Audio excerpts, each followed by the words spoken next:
This one's on.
How about now?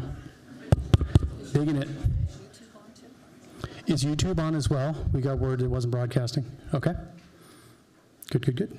The monitors are flipping a little bit here on the front. Looks like they're up and running for the public. All righty. We will go ahead and kick things off officially then. Ladies and gentlemen, thank you very much for attending Waxhaw's Board of Commissioners meeting this fabulous February 25th, 2025. Please rise as we say the Pledge of Allegiance and a moment of silence for thanks and praise. Turn. All right. I pledge allegiance to the flag of the United States of America and to the republic for which it stands, one nation under God, indivisible, with liberty and justice for all.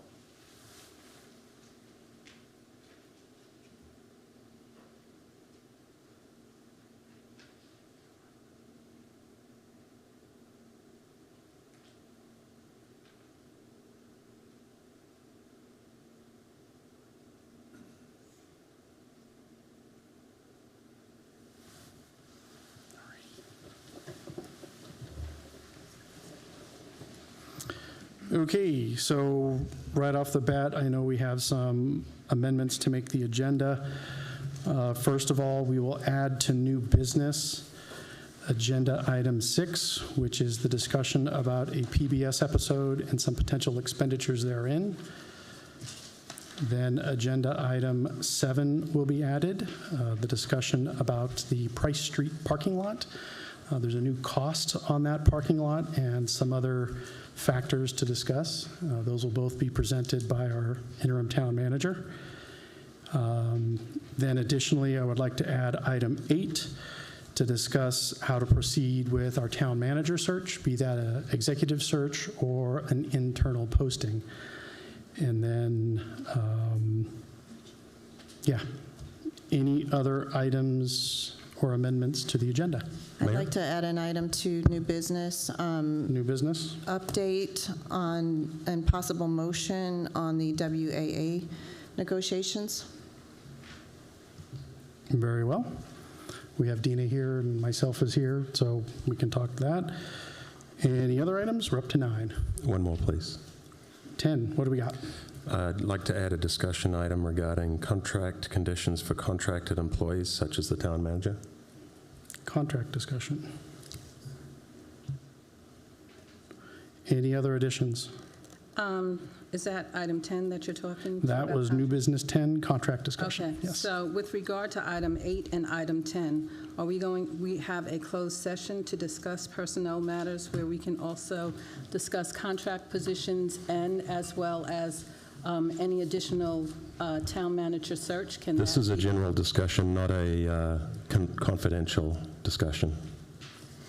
Can we discuss that in either or place, which? You can have a general discussion about a search in open session, but the names of any applicants may not be mentioned because that is confidential, but you can have a general discussion of the process. Okay, the process. The process. You can have a general discussion about contracts. Again, no names may be mentioned because that's confidential, But if it's regarding the interim town manager, we already have a name. you can have a general discussion about contracts, No, town but manager. not as regards a certain individual or. unless- So just a general, I'm just assuming you want to have just a general discussion. General is what I'm going for. Contracts. All right, I just wanted to be clear as to how the discussion was going. okay. Can I get a motion to adopt the agenda as amended? So moved. All in favor? Aye. All opposed? And the motion carries. The agenda as amended has been adopted.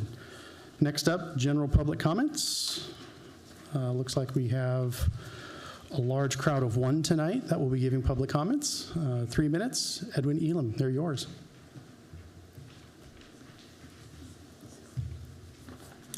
To the mayor, mayor pro tem, commissioners, town clerk, town manager, staff, and above all, the citizens of Waxhaw, and to every legal mind that is listening to this presentation here tonight. We understand that there is a new town manager search that is going on, and we have an interim town manager now. We also realize that we have found this information on Facebook, and we're wondering, somebody here has broken state law, it seems, maybe, or state statute, because a name has actually been printed on a Facebook page or a next door page. We just heard the attorney say that names shouldn't be known, and considering the source that was probably that posted it, I'm wondering, how did that get into the public domain? And when I realized, based on just being age 65 and been around this for quite a while, I know somebody here is messed up. Let us bring to your attention Absence of Malice, William Brimley. The actor, all of us know who he is. In a movie, he plays James Wells as a U.S. attorney and dealing with a leaked story of Michael Gallagher, which was all not true. And what was printed and what was said actually hurt this man's family, his livelihood, and everything else. But also something interesting, when I saw it posted, I went on to look for the name, and somehow I knew he probably looked like me. Because you see those kinds of dirty deals when things like that happen. But Brimley gives us some information to consider that I would like for us to all remember from this particular movie so that you can get to the bottom of this, because it doesn't seem like closed session means anything here. He says, and I quote, "But come sundown, there's going to be two things that are true that ain't true now. One of them, this U.S. attorney is going to know who in the good Christ has caused this mess. And then the second thing that he says, and the other is that I'm going to have somebody's anatomy in my briefcase." Somebody here has actually broke state statute and allowed somebody to publish one of these names in the public domain. That should be very concerning to every citizen standing to my right and left or sitting to my right and left. But most of all, it should be considered monstrous to each and every one of you, because you've possibly hurt some man's family, his livelihood, the privacy that he had to do to go through some interview, if that is true. And your own attorney just said to you publicly that you cannot mention names. How could the name be in the public domain? That is only a question for you. Whether it's closed session or open session, that is very concerning. And every legal mind listening to this now and forever needs to consider what has happened here in Waxhaw. Thank you for your comments. Next up, the consent agenda. Can I get a motion to approve the consent agenda? So moved. All in favor? Aye. All opposed? Consent agenda is now accepted. Recognitions, we have no recognitions tonight, so we will jump to presentations. Robin Vire, you have a very interesting presentation about colorectal cancer awareness month.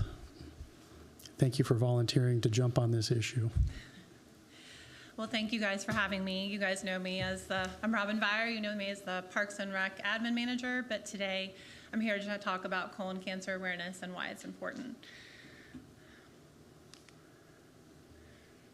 Am I hitting the wrong button?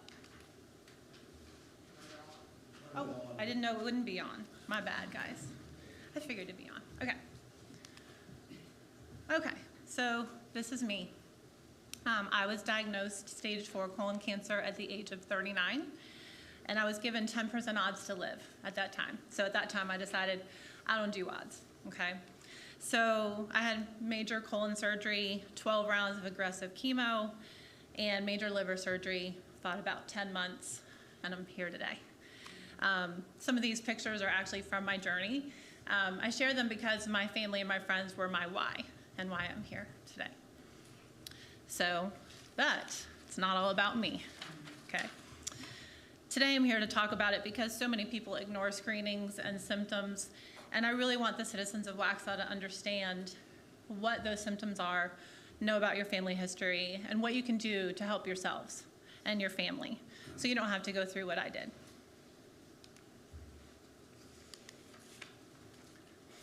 So here I've got a couple of stats for you, but I'm going to highlight a couple of them. So colonoscopy screening rates, it takes a couple years to get those rates to us, but 71.8% of adults are getting their colonoscopies from the age of 50 to 75. In 2021, I was part of a group from getting that age from 50 to 45. So in 2021, they did reduce the age to 45 for colonoscopies. But if you get your colonoscopy, the screening actually saves lives and reduces the risk of death by 67%. That's huge. The biggest thing about colon cancer that people aren't aware of, it's the second leading cause of cancer deaths in men and women below lung cancer.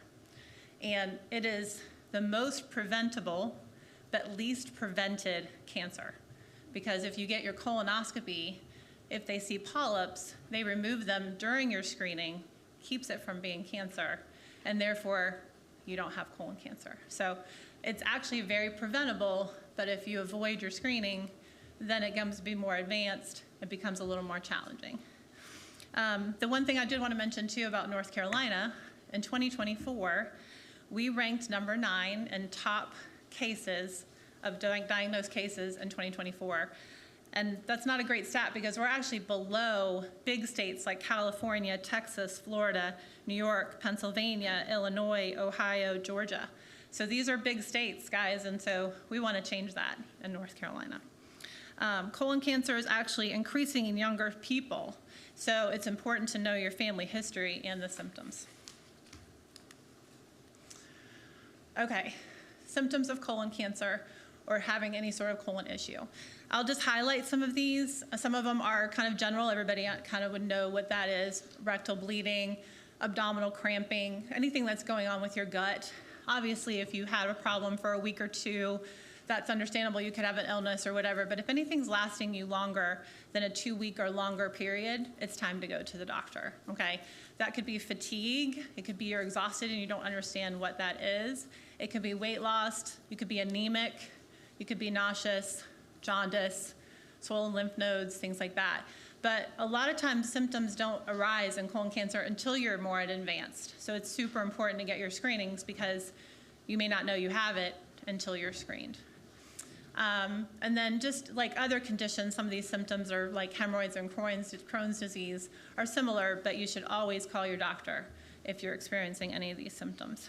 Now, I will tell you, I get it. Nobody wants to do colon prep, okay? Let's just talk about it, okay?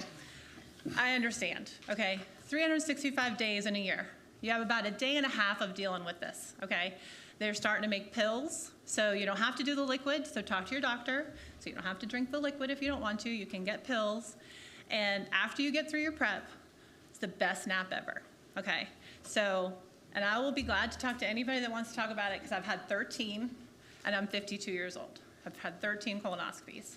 So bring it. I'll be happy to help you, okay? So no excuses. All right, so once I recovered, I immediately joined a group called Get Your Rear in Gear, and yes, we love the name.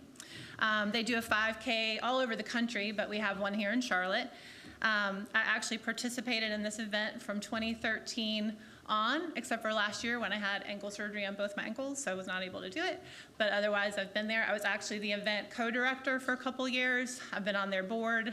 It's a super great group, so I want to highlight them. If you're out there fighting colon cancer right now, just please check out Get Your Rear in Gear and the Colon Cancer Coalition. The 5K that we raise funds for stays local to the Charlotte area, including Waxhaw. So we have actually helped several people in the Waxhaw area with support groups, underinsured colonoscopies. There's some grant funding out there, so super important to check that out. And you also just have a support group that you basically can talk to anybody about these things and they all understand. My team name this year is Team Buyer Inspire Hope, which is kind of my mission in sharing my journey. I just want to help people. That's all I'm here for. Another motto that I love personally is Keep Pounding, because I'm not sure if people are aware, but Keep Pounding's origin came from their very own Sam Mills for the Carolina Panthers, and he actually passed away from colon cancer at the age of 45 in 2003. So that's where that origin came from. So today my hope is simple: to listen to your body, push for answers, get screenings, don't ignore the signs. Early detection saves lives.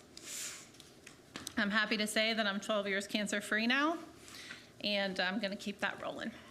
I would love it if you join me in wearing blue on March 7th, which is National Dress in Blue Day for Colon Cancer Awareness. So if you do that, please take a picture of yourself, post it on social media, tell them why.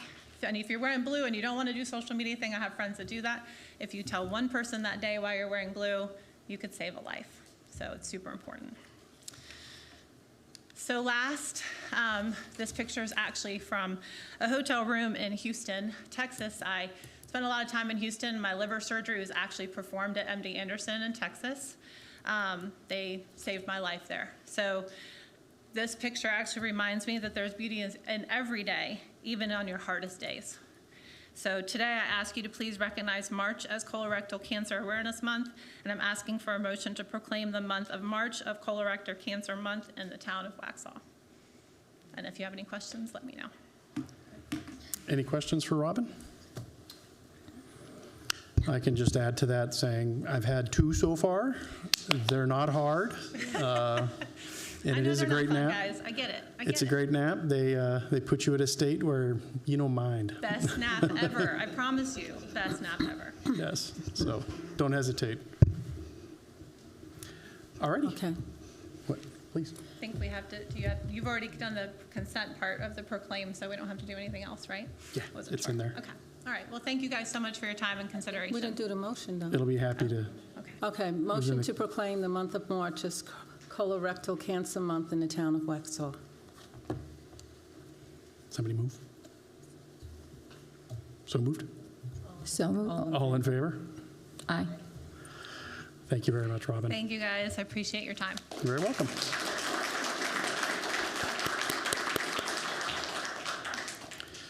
Next up, we have another thrilling topic, budgets. Nick Wicker.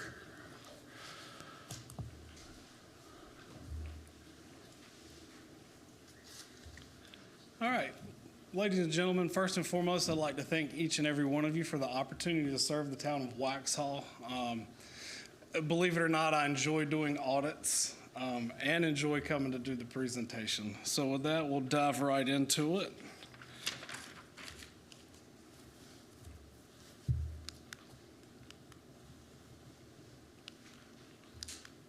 All right. So here you see the table of contents. We're going to go ahead and get into the meat of the report. So with our summary report, the services we performed here, we've done an annual audit of your financial statements. We've assisted in preparing the financial statements and related note disclosures. We've reported to management our observations about internal controls and other matters, consultation on accounting matters as requested, and then obviously here attendance at the board meeting. I'd like to point out that there are no impairments to our independence. So in accordance with the Yellow Book, we can opine on the financial statements. So diving into your opinions, for the basic financial statements, we express an unmodified opinion. That is what you're going for. That's what you want. That's what we would call a clean opinion. For the single audit major programs, we also assessed an unmodified opinion. Any questions there concerning opinions? Perfect. So the major programs we tested from a federal level was the Coronavirus State and Local Fiscal Recovery Fund, and at the state level, the Economic Development Reserve Parks and Rec Grant. Required supplemental information in your financial statements consist of the management's discussion analysis and then the pension and LEOSA contributions and changes. And then also, that actually wraps all of that up. So I want to point out here for RSI, required supplementary information, that information is not subjected to the formal audit procedures as your basic financial statements. So we do not express an opinion or provide any assurance on your RSI. You're combining an individual fund statements and schedules. I'm sorry, I was behind on that. Is very similar to the RSI in that we don't perform the exact same audit procedures as your basic financial statements.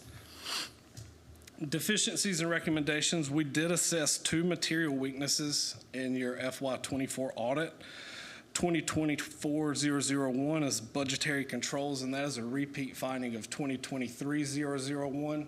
In the prior year, that was assessed as a significant deficiency and was upgraded to a material weakness this year just based off the numbers. So do y'all have any questions there on that finding? Okay, perfect. So it sounds like that's something that came up last year, and it's the same finding that came up again this year. That's correct. Therefore, you're making it a major material weakness. Material weakness. So Okay. what has brought it up from a significant deficiency to a material weakness is just the number value. The dollar value associated The dollar with that. value. Yes, Okay. sir, that's correct. Thank you. And then 2024-002, capital assets and right to use leased assets. We were required to record a prior period adjustment of around $2.5 million that was primarily related to project expenditures incurred in FY23 that were not capitalized at the government-wide level. So just to be clear here, at the fund level, everything was accounted for properly. It just did not get capitalized on Exhibit A. Any questions here with the findings? Perfect. So moving on here is what we call the AUC 260. And this is required communication with governance at the conclusion of the audit. I'm not going to read this letter to you verbatim, but I do want to point out a couple things in here. First and foremost, the financial statements and note disclosures are clear and concise. Nothing abnormal going on there. And then we also did not encounter any difficulties in dealing with management performing our audit. Then on the next page, we had no disagreements with management about accounting policies and practices while performing the audit. Any questions on this letter? So the next letter is what we call the AUC 265, and this is the communication of significant deficiencies and material weaknesses. In this case, it is just the 2 material weaknesses that we've already discussed. And there's some verbiage here on this letter pertaining to those findings. I'm not going to read that out verbatim to you either. Any questions here on the 265?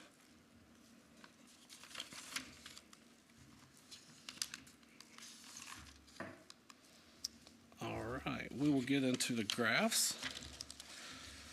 So your governmental fund balance for the last 5 fiscal years. In 2024, your general fund balance decreased $14,502,593. And then all other funds increased $6,335,554. So the primary cause of that decrease in the general fund is as the town campus has progressed, money was spent that was sitting in restricted cash last year. And so that money has decreased this year, and that's what's causing that decrease in fund balance. Is it safe to say that that was also the 2023 spike as well? Absolutely. Okay. So it went up, came back down. I want to say it was around $15 million last year, and it's down to 2 or 3 this year. So the next graph we will look at is your governmental fund balance for the last 5 fiscal years. So your non-spendable fund balance had no change. Your restricted fund balance decreased $5,180,336, and that's the town campus we were talking about. Your committed fund balance increased $33,575, and that increase was primarily due to an increase in the public services and transportation. Your assigned fund balance increased $153,005, and that was primarily due to cultural and recreation. And then your unassigned fund balance decreased $3,173,281.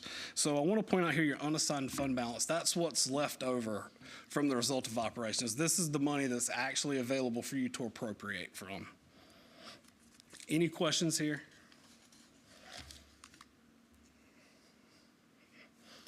So next, we're going to look at your governmental revenues by source for the last 5 fiscal years.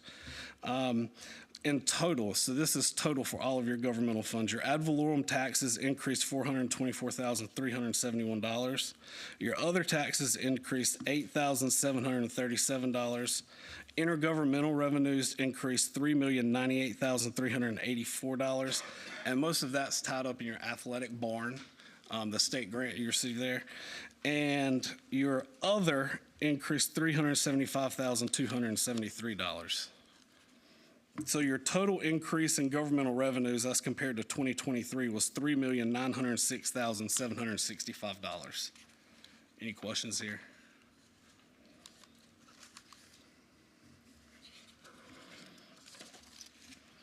Now we're going to look at your governmental expenditures for the last 5 fiscal years. And again, this is in totality of all governmental funds. Your general government increased by $282,815. Public safety increased $975,933. And I want to point out here this big change. Salaries increased approximately $500,000 in public safety. Your economic and community development increased $53,694. Culture and recreation increased $1,063,827, and that's going to be your athletic barn, Nesbitt Park, Downtown Park Phase 1, and so on and so forth. Your public service and transportation actually decreased $218,840. Environmental protection increased $222,224.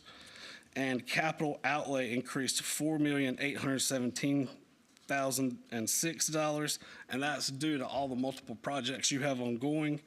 And debt service increased $2,276,954, and that's going to be the first bond payment on your town campus fund. So in totality, from FY23 to 24, your expenditures increased $9,473,613.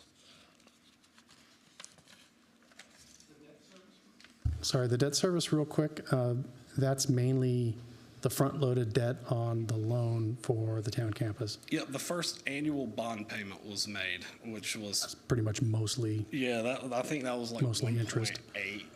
yeah. Okay.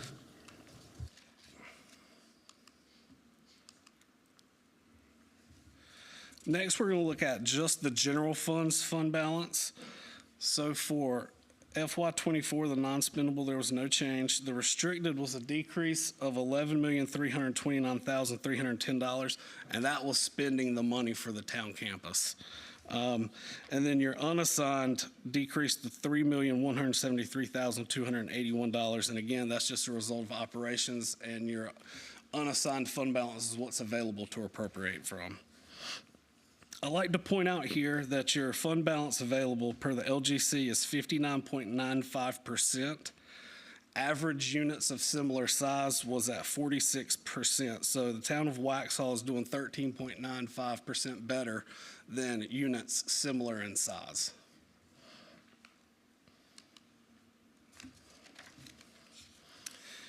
And here we're going to look at your general fund revenues by source. So your ad valorem taxes increased again to $424,101. Other taxes increased $181. Intergovernmental increased $290,123. And your sales and use tax actually increased approximately $330K as compared compared to 2023.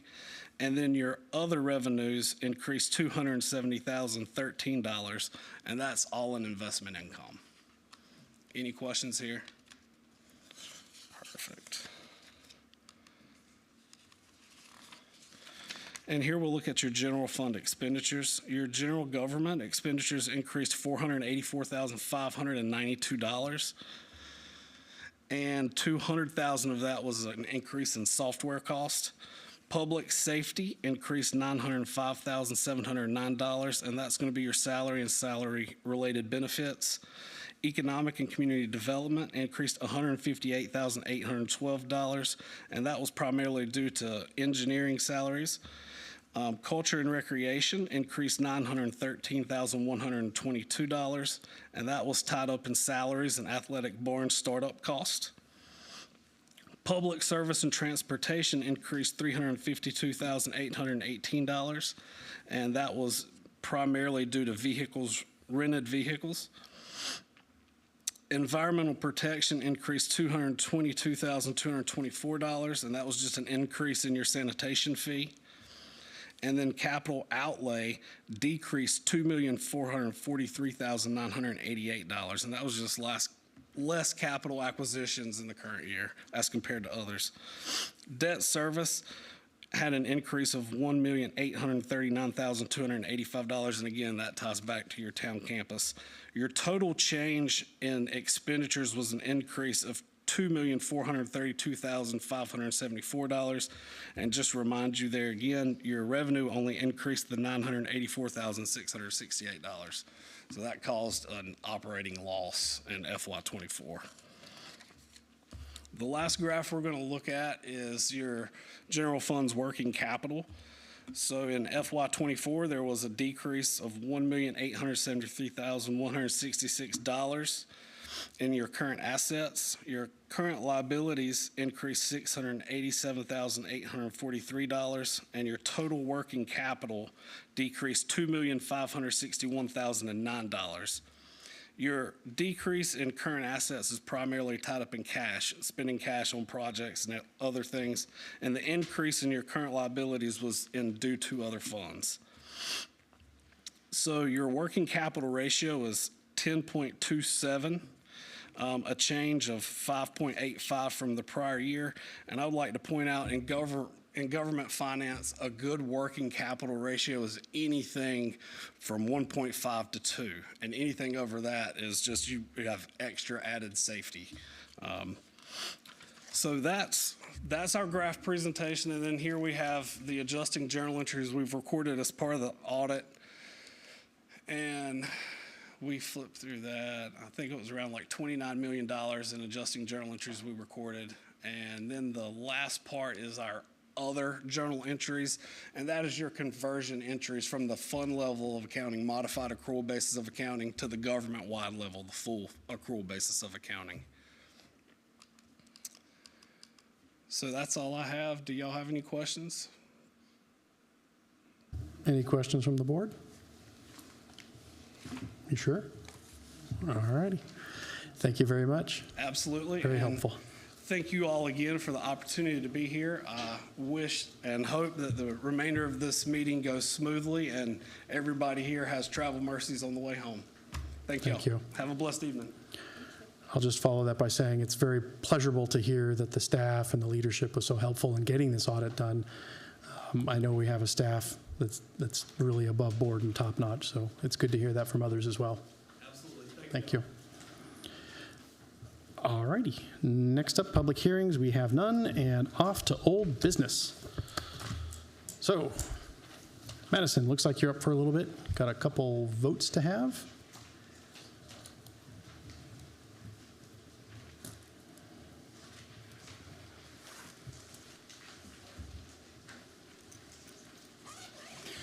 Good evening, everyone. I'll make sure not to talk about numbers. This is a decision on annexation petition 18-228, the Featherston Tract. So at our last meeting, you heard the explanation of request. This is a request by the applicant CH Consulting for the annexation of 4.52 acres. The property is currently a donut hole in Waxhaw's jurisdiction, located on Waxhaw Marvin Road, across the street from the Grove Manor subdivision. Here is the site itself. You can see it's across the street from Grove Manor, but also adjacent to the Millbridge subdivision, and it's currently one of our many donut holes within our jurisdiction. So here is the process for annexation, and we are at the last and final step of that, to where you will adopt or potentially adopt an ordinance annexing this property within our jurisdiction. So your requested action for tonight for this item is a motion to adopt the ordinance for annexation petition as listed here. And as always, I am available for any questions or comments. Questions from the board? I just wanted to say that in the comparison between what would be the by right build and this build, there's very little difference in terms of density of housing, but this build provides a very generous buffer for the people who live behind it and good tree save as well, so I think it's good. Perfect. Yeah, thank you. Anything else from the board? Alrighty, can I get a motion to adopt ordinance 2025-005? Motion to adopt ordinance 2025-005 for annexation petition 18-228 to extend the corporate limits of Town of Waxhaw. All in favor? Aye. Any opposed? Nope. Motion carries. Next up, we have a rezoning of same property.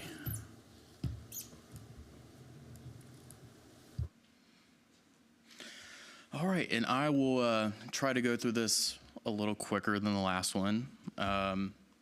So this is petition CD 007-2024, again by the applicant CH Consulting for the now conditional zoning request for the 4.52 acres located across the street from the Grove Manor subdivision. This proposed development will contain up to 13 single-family detached homes.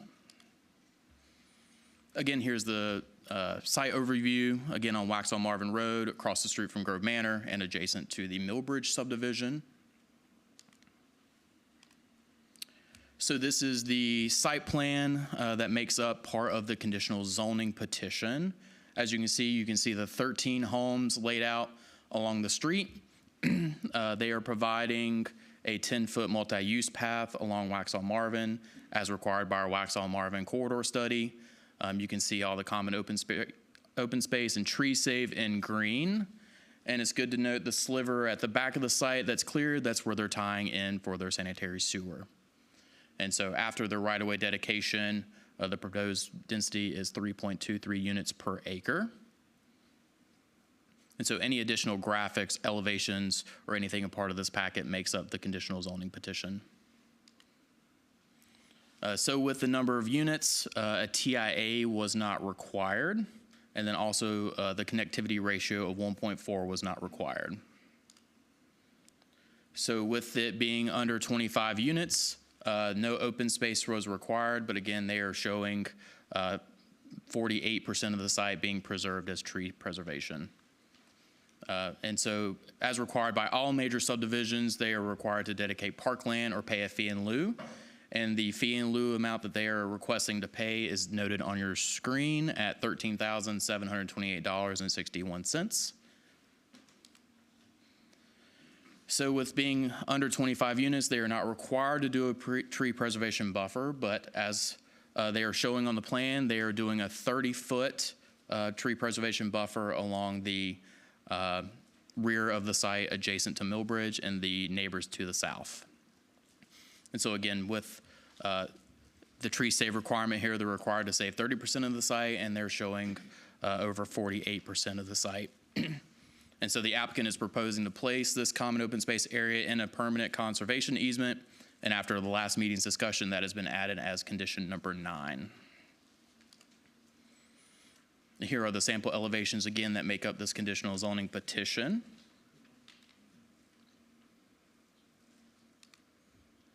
The applicant held a neighborhood meeting on September 26, 2024.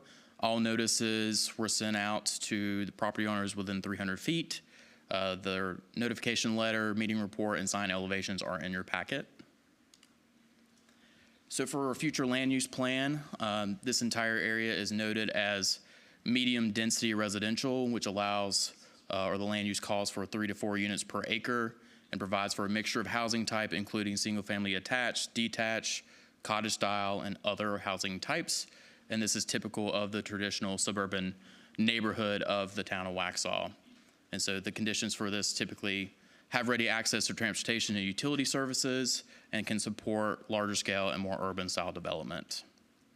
And so with it being a donut hole, the Union County 2050 Comprehensive Plan calls it a transition zone. So this is any area that is surrounded by one or more jurisdictions, and they typically request that if this is to be proposed for development, that they come to the municipality in which they are the closest to. At the January 21st Planning Board, they gave a unanimous recommendation to you all. And from their discussions, they came up with condition number 8. Other discussions included stormwater, lot widths and depths, and then the maintenance of those future public streets. And here's your land use and consistency statement. And so your requested action for tonight is to make a motion. And I have all 9 conditions listed here on this screen. Condition 1 is to reduce the minimum lot width to 40 feet. Condition number 2, reduce the minimum lot depth to 100 feet. Condition number 3, reduce the minimum side setback to 5 feet and then corner setback to 10 feet. Condition number 4 is a minimum tree save buffer of 30 feet on the western and southern property boundary. Condition number 5, single-family attached dwellings are not permitted in this development. Number 6, any areas in the common open space that are disturbed shall be replanted in coordination with the urban forester and then us in the planning department. Condition number 7, the developer or HOA shall be responsible for the maintenance of the street trees. Number 8, developer will collaborate with staff to ensure medium maturing trees are selected as street trees from our tree species list, with the exclusion of the willow oak and the red maple. And then finally, condition number 9, the common open space shall be placed in a permanent conservation easement. And so your 3 motions are on the screen here. And then I will need a motion on the consistency statement as well. And as always, any questions or comments? Questions from the board? Nope. All right, we'll kick it right off with the first one. Can I get a motion to approve conditional rezoning petition 007, 2024? So moved. All in favor? Aye. Any opposed? Nope. And this motion carries. Next up, can I get a motion for the conditional rezoning with consistency and reasonableness statement?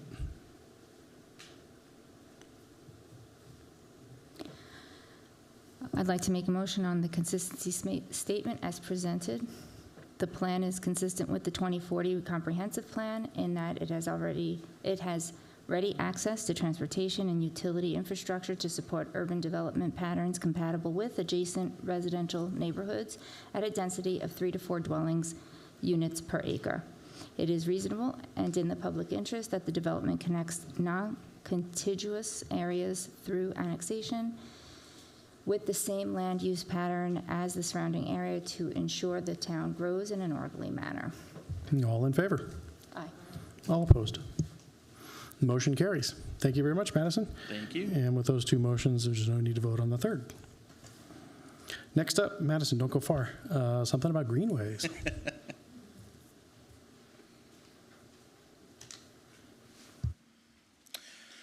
Well, good evening again. This is a text amendment for a Greenway update. So this petition is a request by your very own planning department to amend Chapter 7.4 of our Land Development Code to add additional language for greenways. This text amendment is to add clarifying language to ensure future greenways proposed on the 2023 PED plan are built to town standards. So outlined in red are the changes that we are proposing. All greenways shall be paved and built to town standards as shown in adopted plans, unless the zoning administrator determines that an exception is warranted based on site specific conditions or other relevant factors. And again, the explanation really for this is when we're looking at our 2023 PED plan and when it calls for trails, it gives an option of a natural surface or paved surface. And so we want to ensure that when the town is accepting maintenance of these trails, that they're in a state that's easier to maintain. And having a paved trail is easier for us in the long term. So upon the adoption of the Land Development Code and overseeing its implementation, we propose these clarifying details to ensure all greenways and trails that are proposed by our PED plan are built to town standards. So we recommend the adoption of this text amendment. At our January planning board, they gave a unanimous favorable recommendation to you all. And so I have a motion and a reasonableness and consistency statement for you. Any questions from the board? Nope. Can I get a motion for text amendment TA 018-2025, including reasonableness and consistency statement? A motion to approve TA 18-2025 and the reasonableness and consistency statement. All in favor? Aye. Any opposed? Motion carries. Thank you very much, Madison. Awesome. Thank you, guys.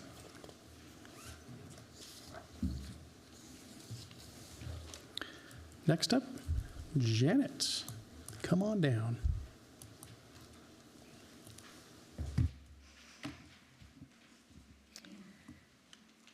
Good evening. So I'm Janet Perano, the Historic Preservation Planner for the town. Tonight I am here for the board decision on the text amendment for rooftop additions in the historic district.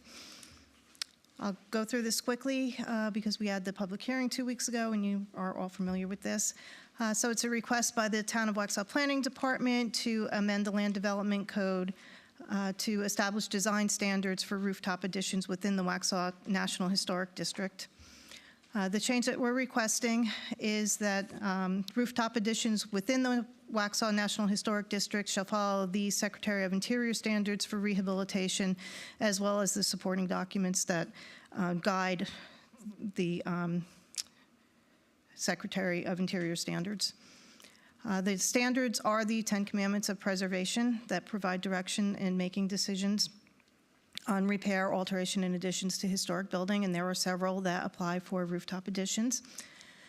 Interpreting the standards and preservation brief are the supporting documents, and they speak to the importance of preserving the character-defining features of the historic buildings, that any additions should be subordinate in size and design, compatible with massing, scale, materials, and features, and that the setback from the primary elevation of the building so that it's not highly visible from the public right-of-way. We talked about the public right-of-way, how we define that, and that we don't want to just stand across the street from the building and look up to decide what the impact is, but that we would require a computer-generated mock-up to see exactly what that impact would be. We talked about compatible versus incompatible. The picture on the left shows a rooftop addition that is compatible. It's barely visible from the right-of-way, and obviously that one on the right is not compatible. And then we went through a little bit of history about the FD Cigar Company and the project that they're proposing. Part of some of the questions that came up when we talked about this text amendment had to do with whether or not we would be restricting square footage on rooftops. And we found that the restrictions really come from building codes and fire codes. As we worked through this project with the folks at FD Cigar, they were actually able to move the setback further back and redesign their seating area, and that actually increased the amount of seating space that they were going to be able to offer customers. So the planning board considered this text amendment at their January 21st meeting and voted unanimously for a favorable recommendation. A public hearing was held on February 11th. Notice was published according to state statute. We had 2 comments, one public comment here, a person who spoke in favor of the amendment, and then we had an email from a downtown property owner who expressed concern about lack of notice. We have since worked with that property owner and we'll be working with our economic development team on making sure that notice is sent out to all of the property owners as well as the business owners. And we'll be doing a kind of meet and greet coffee once or twice a month with the downtown property owners so that we just get that information out there to them. And then the requested action this evening is a motion to approve the text amendment and the reasonableness and consistency statement. Thank you, Janet. Any questions from the board? Just a quick question. The property owner that said no from the last time, I think that my request was that you send out that information along with Ashley and get those, and the outcome of that was? We sent out information, and we sent out an invitation to the meet and greet. Only a few people came to the meet and greet, actually two. But we did hear back from them that they thought the meet and greet was a good idea. We really didn't have any comments about this text amendment.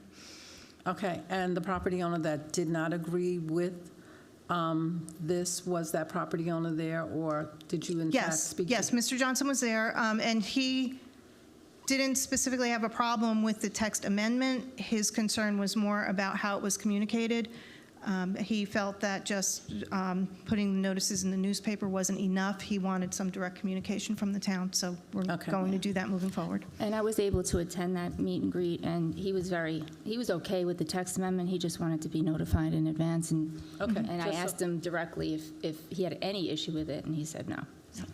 Okay, just wanted clarification. Sure.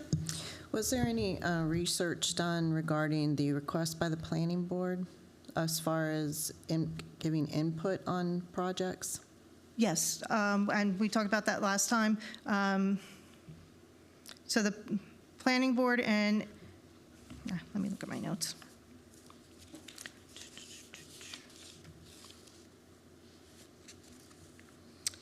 Planning board wanted the ability to provide input on similar projects in the historic district. And working with our town attorney, we determined that the additions to buildings are administrative decisions made at staff level. They don't need to go back before the planning board. And the planning board also asked about requirements for safety barriers and/or setbacks inside the rooftops. And again, that's not something that would go back before the planning board, but those rules are mandated by the North Carolina building codes. Okay, I agree. I know that you have, you and the HPC have done extensive, you've done classes and research, and you know enough about this that you don't need the involvement of the planning board. Well, that's what we want.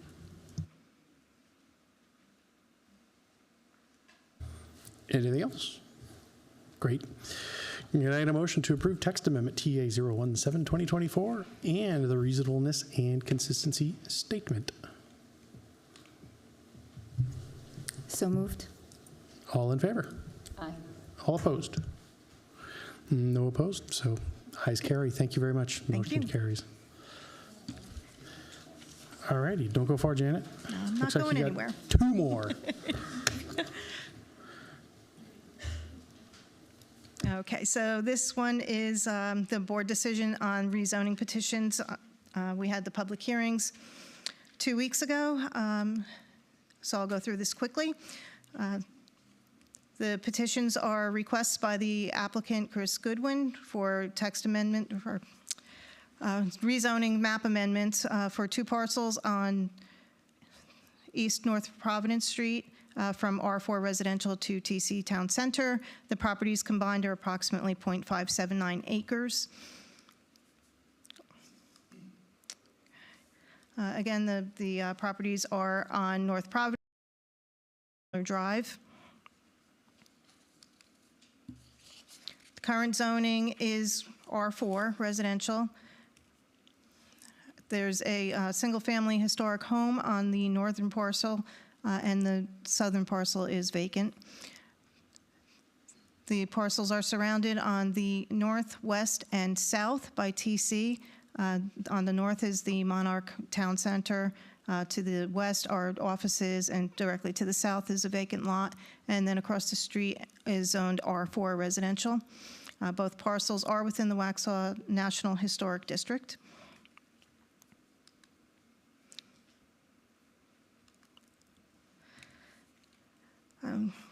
State law mandates that zoning be undertaken with consideration of a comprehensive plan. The Waxhaw 2040 future land use map designates the properties as downtown. The principal uses in downtown are historic Main Street buildings and harmonious infill, with the purpose of preservation of historic buildings and harmonious infill for employment.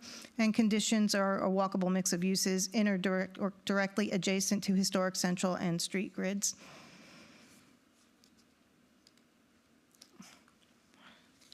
The requested zoning is TC, Town Center. Town Center allows for mixed-use buildings that accommodate retail, service, and offices, and that complement the design and scale of the historic downtown.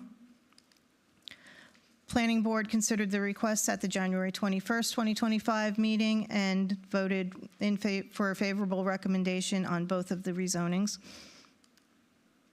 A public hearing was held on February 11th. There was one public comment from a resident of North Providence Street who stated that she was not opposed to the rezonings, but reminded the board that the downtown vision plan calls for the east side of North Providence to remain residential. And then this evening, we'll have two requested actions because they are two parcels and two separate applications. We'll have a requested action for a motion to approve the vacant lot request and the reasonable consistency statement for that, and then another one for the second parcel. I would like to add that when you make the motion with this rezoning, to please read the reasonableness and consistency statement and not say as presented, but just to read it. Very good. Any other questions or comments from the board? Very well then, let's go ahead. Can I get a motion for the general rezoning petition RZ 015-813-2024 and the reasonableness and consistency statement as presented? Don't be bashful. I'll move to approve the petition RZ 015-813-2024 and the reasonableness and consistency statement as presented. The request is consistent with the Waxhaw 2040 future land use map and the comprehensive plan, specifically the goal of promoting infill development in downtown Waxhaw. It is reasonable and in the public interest as the parcel is adjacent to other TC zone properties and will provide diversity to the tax base. All in favor? Any opposed? Nope, motion carries. One down. Can I get a motion to approve petition RZ 015-813-2024 and the reasonableness and consistency statement as presented?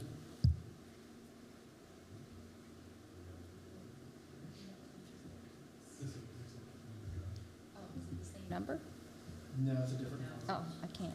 Next slide. Next slide, That please. is the next slide. Oh, that is the next slide. That is the next slide.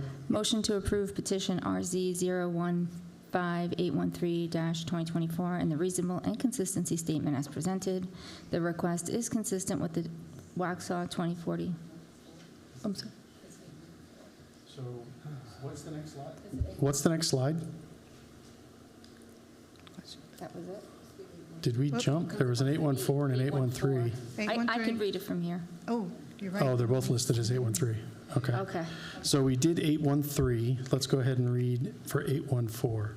So it's motion to approve RZ 015-814-2024 and the reasonable and consistency statement as presented. The request is consistent with the Waxhaw 2040 future land use map and the comprehensive plan, specifically the goals of highlighting and protecting Waxhaw's historic heritage and encouraging adaptive reuse of historical residential buildings near downtown. It is reasonable and in the public interest as the parcel is adjacent to other TC zoned properties and will provide diversity to the tax base. All in favor? Aye. All opposed? Motion carries. Thank you very much, Janet. Thank you. Careful with that cut and paste. Good evening, everyone. One more rezoning to consider tonight. So this is 109 Ethel Street, and it was presented 2 weeks ago. And tonight's decision involves the petition RZ 015-766-2024. It's a request by the applicants, Derek and Robin Lennon, for the rezoning of this rather small parcel on Ethel Street. The parcel is 0.16 acres. You can see the dimensions there. And the property is located very close to, you can see the red chevron star there, close to the intersection of NC 75 and Old Providence Road. It's one lot off of Old Providence Road, which you can also make out in the aerial picture there. So just to review the zoning, currently it's almost surrounded by R3 zoning, except for across the street is neighborhood center. Neighborhood center zoning continues on up the street, but in the future land use plan, the neighborhood center, or rather the mixed use type of land use, continues down all the way to Arbor Drive. So you can see the site there. And just briefly, there's the description of what mixed use is all about in the comp plan. So the zoning that is used for mixed use in this case is neighborhood center. So here's the details about neighborhood center. One thing I want to particularly point out for this property is that it is non-conforming with respect to the size. The minimum width and depth does not quite meet that. So bringing it into neighborhood center zoning would bring that into conformity in that respect.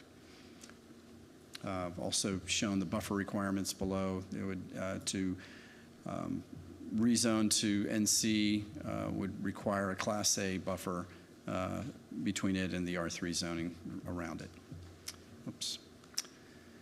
And so with NC zoning, it is intended for mixed use, but that does include opportunities for some residential building. But there are a lot of restrictions on that residential building. I've highlighted a few that I think are most pertinent here. Residential, first of all, non-residential buildings, they cannot exceed 10,000 square feet. I don't think that's a problem here on this lot. But for residential uses, they must be part of a mixed-use development.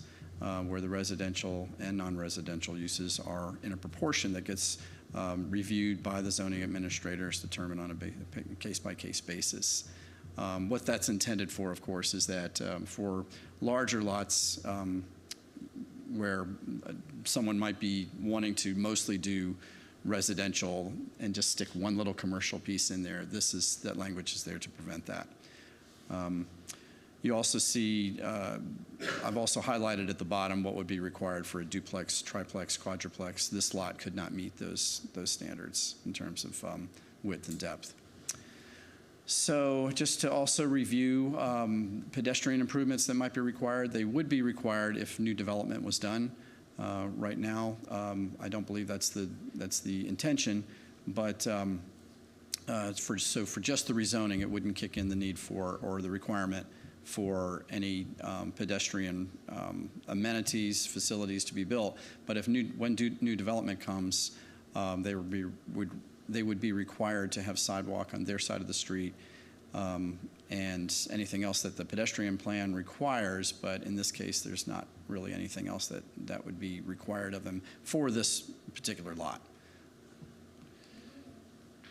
And so I want to just remind you that January 21st, that's when the planning board reviewed the rezoning petition and voted unanimously for a favorable recommendation. And so tonight we have a consistency and reasonable statement here before you and a motion to either approve or deny the petition and the consistency and reasonable statement as presented. So I will leave those up there and take any questions you might have. Any questions from the board on this one? No? All righty. Can I get a motion to approve petition RZ 015766 2024 and the consistency and reasonableness statement as presented? Motion to approve petition RZ 015766-2024 and the consistency and reasonableness statement as presented. This rezoning request is consistent with the Waxhaw 2040 future land use map. It is reasonable and in the public interest as the parcel is already operating as a business and is located directly across Ethel Street from current NC properties and only one parcel away from a major road corridor, and NC zoning will contribute to the diversity of the tax base. All in favor? Any opposed? No?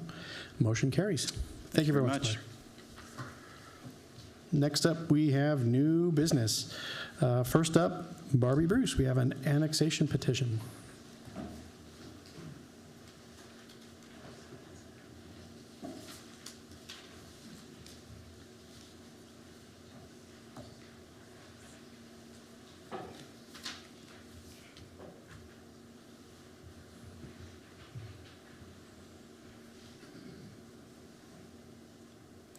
Thank you, Board.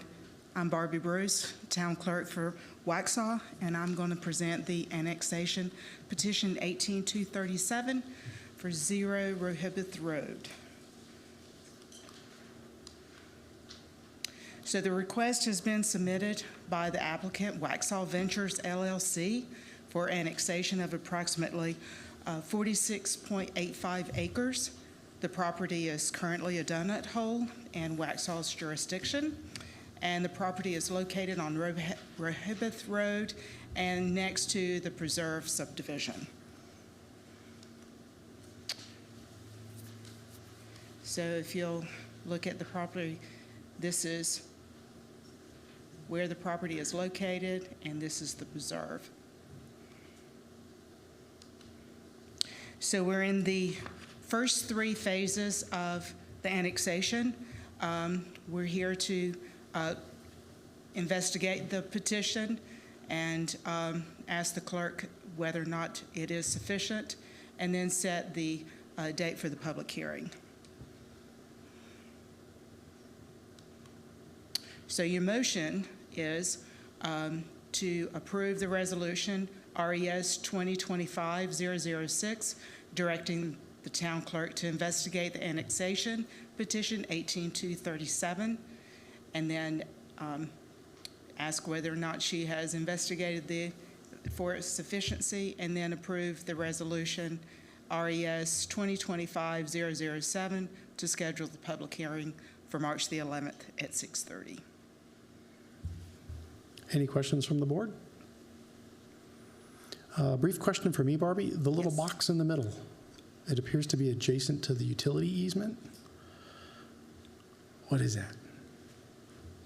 Union County pump station. That's the pump. That's the Okay, pump that is the pump station, station. yeah. That's what I thought. Okay, just wanted to confirm that. Thank you. Yeah. And that will remain Union County land. It will remain a pump Yeah, station. maybe we should put pump station there so we remember what that is. There's an emoji you could put there if you want. Yeah, I mean, there's a lot of different constraints on this site that you guys will get to research, but that is just one of the many Lego bricks that go into putting this site together. Interesting. Thank you.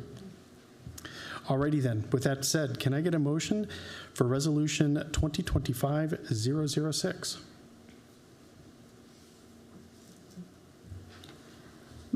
Motion to approve resolution RES 2025-006, directing the town clerk to investigate annexation petition 18-237. All in favor? Aye. Any opposed? No. That motion carries. Very well. Dear town clerk, has this petition been investigated and has it been found to be sufficient? Yes, I have investigated the petition and found it to be sufficient. Excellent. In that case, can I get a motion for Resolution 2025-007? Motion to approve resolution RES 2025-007, scheduling the public hearing for March 11th, 2025 at 6:30 p.m. at the Town Hall Board Chambers. All in favor? Aye. Any opposed? Nope. Motion carries. Thank you very much, Barbie.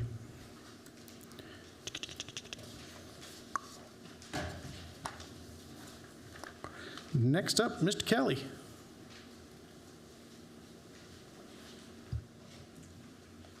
Good evening, James Kelly, Traffic and Transportation Engineer.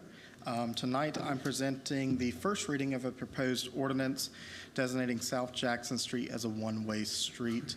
The requested action tonight is just for feedback, and if there is any feedback, we can make adjustments and come back at your next board meeting for a requested action. So just providing some general location of where South Jackson is located. It's located directly west of our main downtown core or northwest of our newly constructed downtown park. Some of the issues are legacy issues that are not only just impacting South Jackson Street, but around the town. Really, the whole point of this one-way ordinance is just as a short-term solution. This is really a long-term problem that must be resolved through modernization of the roadway, and we are implementing plans right now to widen South Jackson to accommodate for a wider roadway, as we've done with Broad Street there near the park. So the current issues on South Jackson is that it's a very narrow roadway, and we're also experiencing issues with cut-through traffic, especially in the AM and PM peak hours. A lot of that traffic is trying to either get north to Charlotte or trying to skirt south down southeast. So a lot of that traffic is coming down South Jackson. That road, South Jackson, that segment of South Jackson highlighted in blue that you see there is not really suitable for that two-way traffic flow due to the width of the roadway. It's more suitable for one-way traffic flow at this time.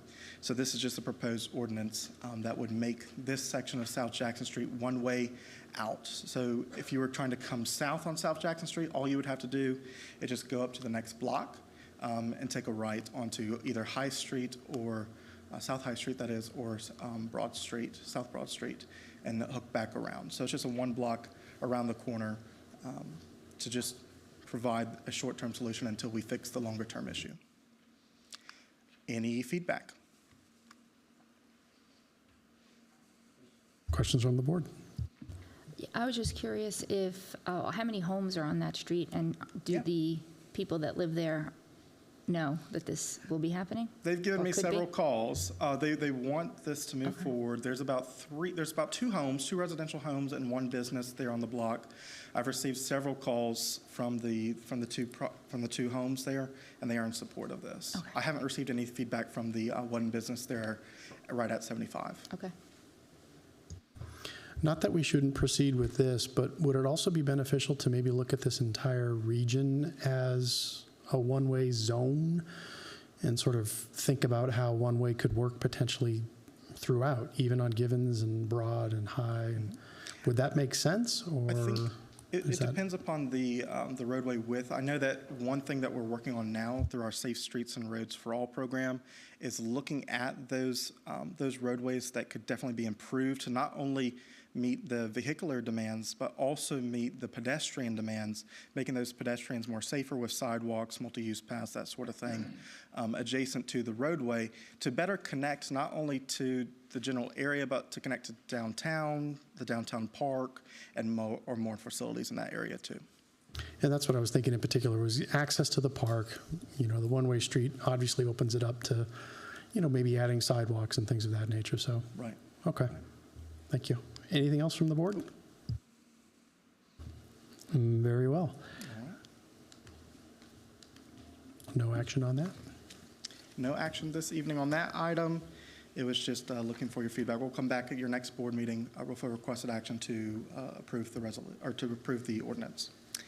This next item does require action from you all. The requested action tonight is to approve the resolution as presented to recommend these road names to Union County. So some background here is that the Union County Board of Commissioners is holding a public hearing on Monday, March 17th. And sorry for the typo, that should be 2025. So that's just in a few weeks, not 2026, but in a few weeks from now.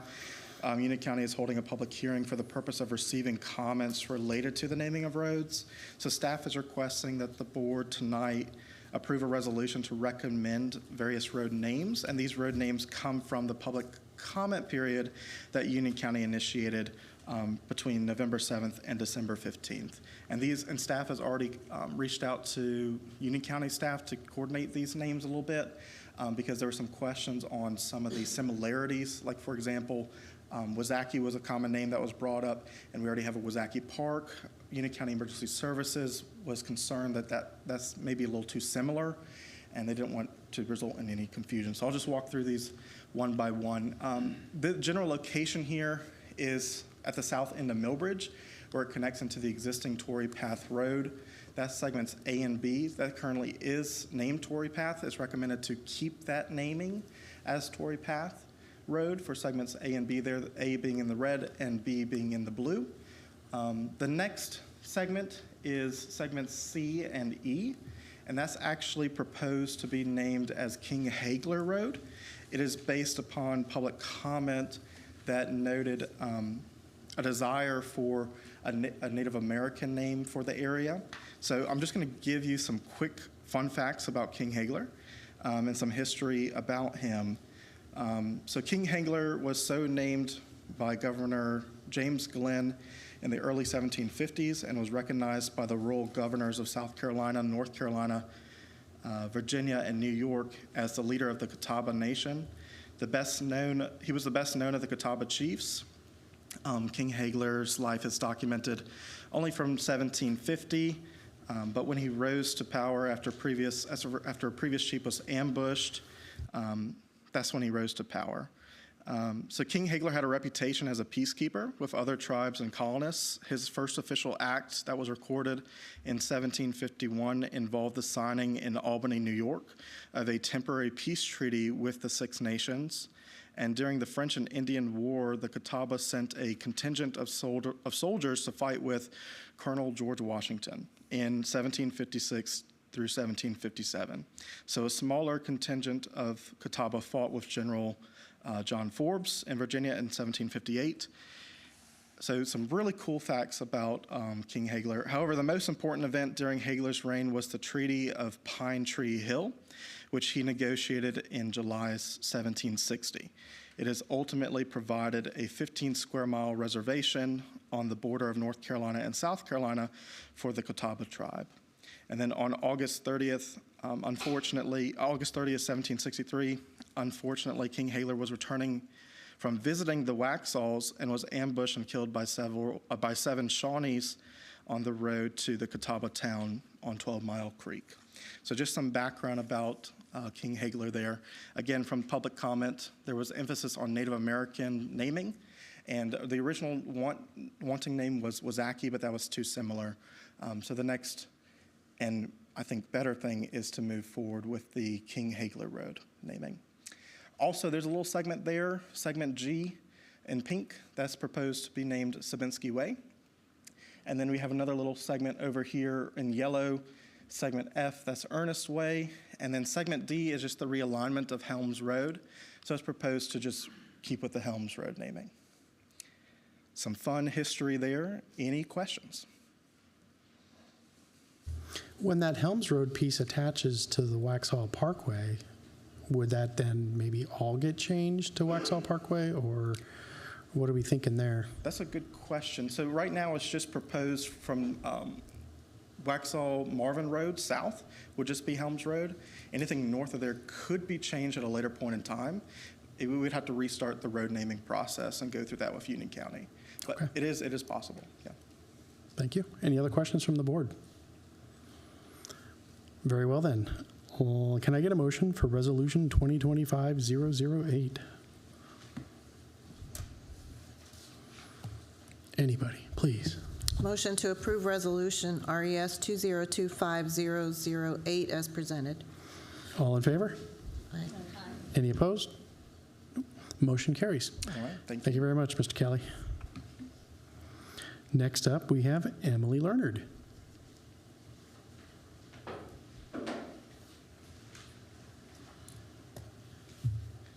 Good evening. I am here to discuss a staff engineer position. This is one that when we had board retreat at the end of January, this was proposed and recommended by staff as a position that we bring on. We had combined, we had talked about this kind of in combination with that development services director position. So I'll give a quick rundown of the position description and then go into some considerations with this. The title proposed is staff engineer, and of course this would be in the engineering department. Reporting to the assistant town engineer, and then the salary grade info is there as well. So again, combining the planning director role and the engineering director role into one leadership role of development services director that was approved last meeting. So that has allowed for some extra room in salaries to bring this staff engineer on. This will also eliminate the need for us to contract out plan reviews with Kimley Horn. That adds up pretty quickly. On average, the cost is $3,000 per review. So again, that can add up pretty quickly. So, recommended that we bring this position on. Just looking at it from a fiscal perspective, money perspective, it would be recommended to bring on the staff engineer for that reason too. Cost savings as well with in-house design, with CAD and survey data collection expertise. So if given approval for this position, we would seek your direction on whether we hire for this person in our current fiscal year or wait till our new fiscal year starting in July of 2025. Important to note here, we would be recommending that if approved, we begin recruiting now. The reason for that is this is an entry-level position, so it's ideal to kind of start going out there and recruiting some of those fresh graduates rather than waiting. If we waited, those would be already recruited elsewhere. So just kind of recruiting from those engineering schools, they'll be graduating in May. So just recruiting to go ahead and apply for this position if approved. Any questions so far? Any questions from the board? Okay. Very well. And timeline for this, so just again, over the next couple weeks, we would get that job description ready. We would post it out by early March and begin recruiting, hold interviews in April, May, and again, the hire date would be dependent on if approved for the current fiscal year or if we wait to hire them in the new fiscal year starting in July. Of course, if approved and we needed to wait to the July, we would make that known in kind of the recruiting process so that they understand it wouldn't be available to July 1. If we did do it this current fiscal year, it wouldn't be until almost the end of the fiscal year anyway before we brought this person on, just in considering the whole process and how long it does take to get the kind of the whole process going. It'd be like a matter of weeks from the end of the fiscal year. Exactly. Yeah. So recommended action here is, so it's either a motion to approve the staff engineer position and begin the recruiting process for hire in the current fiscal year, or motion to approve the staff engineer position and begin recruiting for hire in the new fiscal year. And just to be clear, in both of these instances, we will begin recruiting immediately. Correct. Begin recruiting now just because those, again, entry level, so we would begin recruiting those that would be graduating in May of 2025. We feel if we waited, those candidates would already be kind of scooped up elsewhere. So it'd just be ideal to begin recruiting now. Very well then. Any other questions from the board?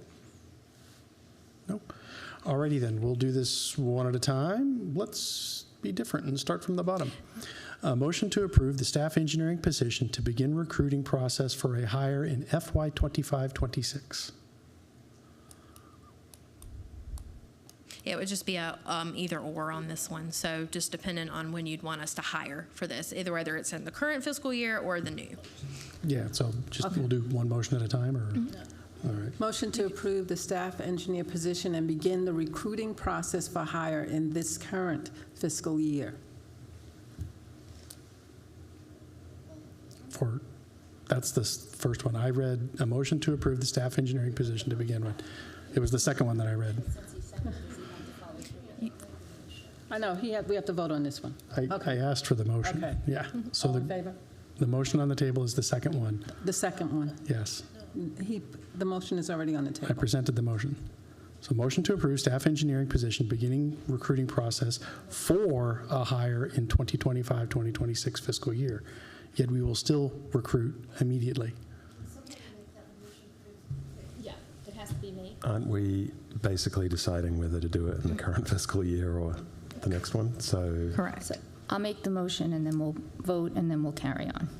Motion to approve the staff engineer position and begin the recruiting process for hire in FY 25-26. All in favor? All opposed? No. This motion goes down. Next motion. Can I get a motion to approve? The staff engineer position and begin the recruiting process for hire in this current fiscal year. All in favor? Aye. All opposed? The motion carries. We will go ahead and pursue an immediate hire. Excuse me, Mayor, can I have the vote for the second motion? I heard one no. The second motion got a unanimous no. Got a unanimous no. And the first motion was a unanimous yes. Very good. Thank you. Thank you very much, Emily.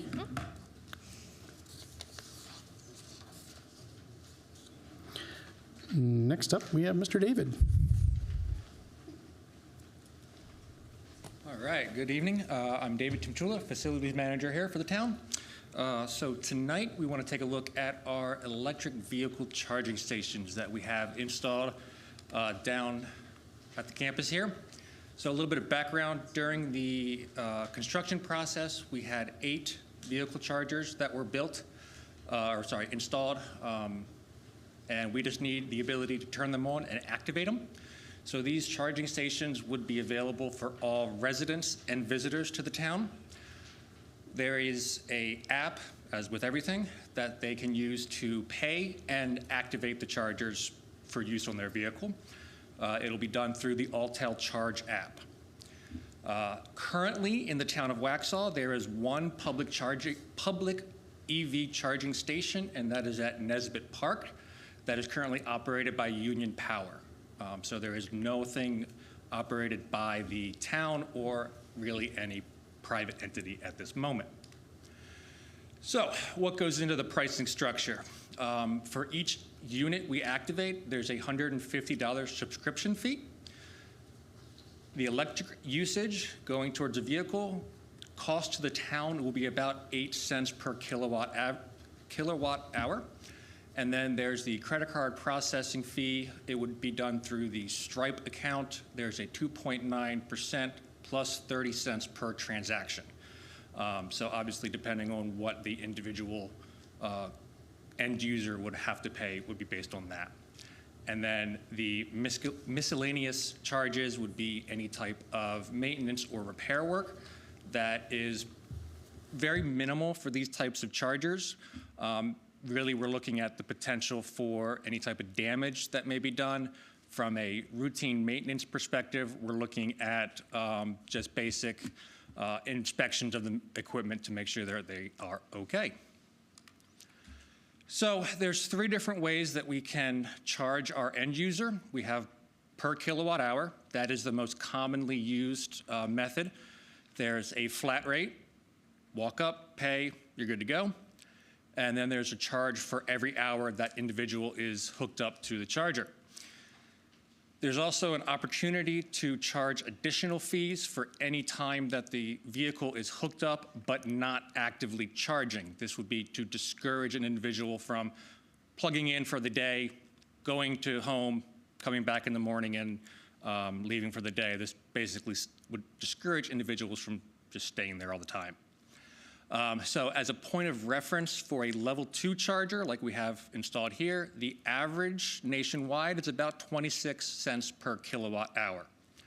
So recommending tonight, I'm recommending a 22 cent per kilowatt hour adjustment to the fee schedule to accommodate the usage for the electric chargers. I would also recommend a $10 per hour idle charge after the charging is complete. So an individual that parks, plugs in, charges, and unplugs and has no idle time would only be charged for the usage of their time. Okay, any questions?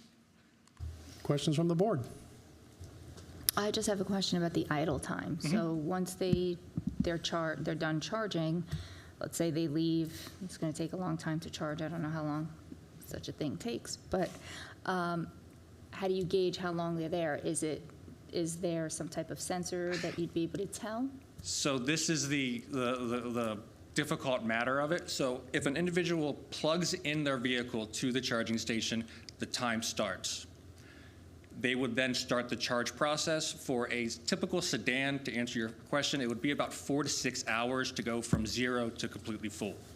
So let's say they are going from 0 to completely full. They are there for that 6 hours. If they are still physically plugged into the charger, the software starts that counter. Once they reach 100%, the software then starts that counter, and they get charged based on that. Unfortunately, if they unplug and stay parked there, there's no way for the system to know that they're there. So it's while they're plugged in and not charging.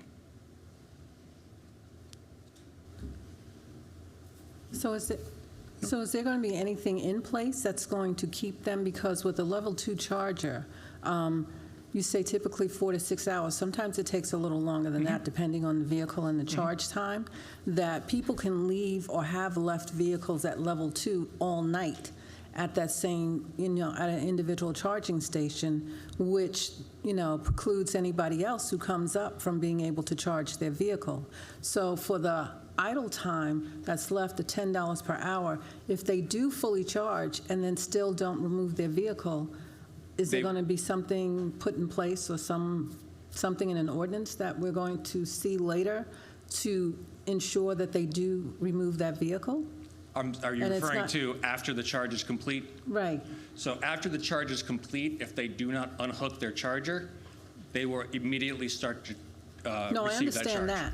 But what if after the charge is complete and the idle time, and if it's not plugged in, okay, but the vehicle is left in the charger station area there? There's nothing on the software side of things that would allow us to charge that individual. So in that scenario, it's no different than if a individual with a gas vehicle comes in and parks in that spot. So we don't have a EV ordinance yet. So we would need something then to put in place to ensure that if they're finished charging or the idle for the $10, if they unplug it, that vehicle needs to be removed. If a vehicle is unplugged, then that would be a separate situation. Right. So okay. that would be, I think, if I understand correctly, you're looking for if a vehicle is in the spot and not hooked up, then some type of a charge for that individual. Blocking. Whether or not that's an electric vehicle charge or a internal combustion engine, somebody who's utilizing that spot, essentially. I will say that we have the ability to activate as many up to 8 chargers, so we don't have to activate them all. The cable on these chargers is long enough to reach around 2 spots. So unless all 8 spots are full, then they will be, you should be able to reach.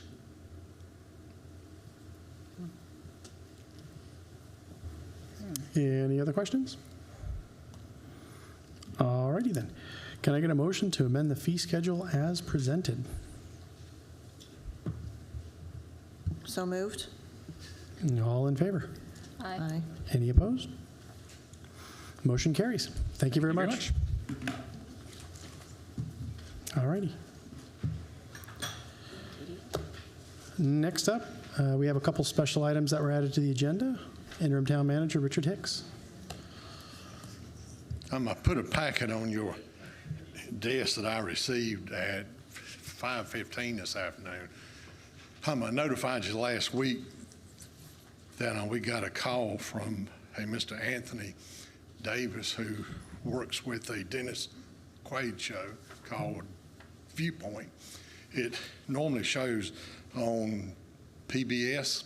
There are some portions of it that show on some other channels like CNBC, CNN, the Learning Channel, and also Bloomberg.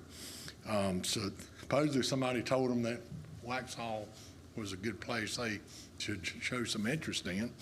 So they called, and basically they do 3 separate movies or clips. The first one is a 3 to 5 minute show that basically would be something educational about Waxhaw. They show that on average of 45 to 60 times per quarter. So if you're watching PBS, there's about 60 million households and businesses that would see that clip. The second one is a corporate identity demo, and that's basically what brought their interest. Here, that portion of the tape would be great places to live, visit, and start a business. So that clip basically tells people why Waxhaw is a good place to live, good place to visit, or a good place to start a business. That again is emailed to about 1 million viewers, and basically there is a call to action to either click on Waxhaw's website or to donate to a charity or sign up for a newsletter from Waxhaw. And then the third one is a 1-minute educational commercial spot. And again, that airs once nationally in all 50 states and 400 times regionally in the top 100 cities based on population. So basically you had 3 different videos that are aired and published at different times. There's about 6 to 7 hours of staff time they would need to make sure that the right people are there to be interviewed or the right information was given.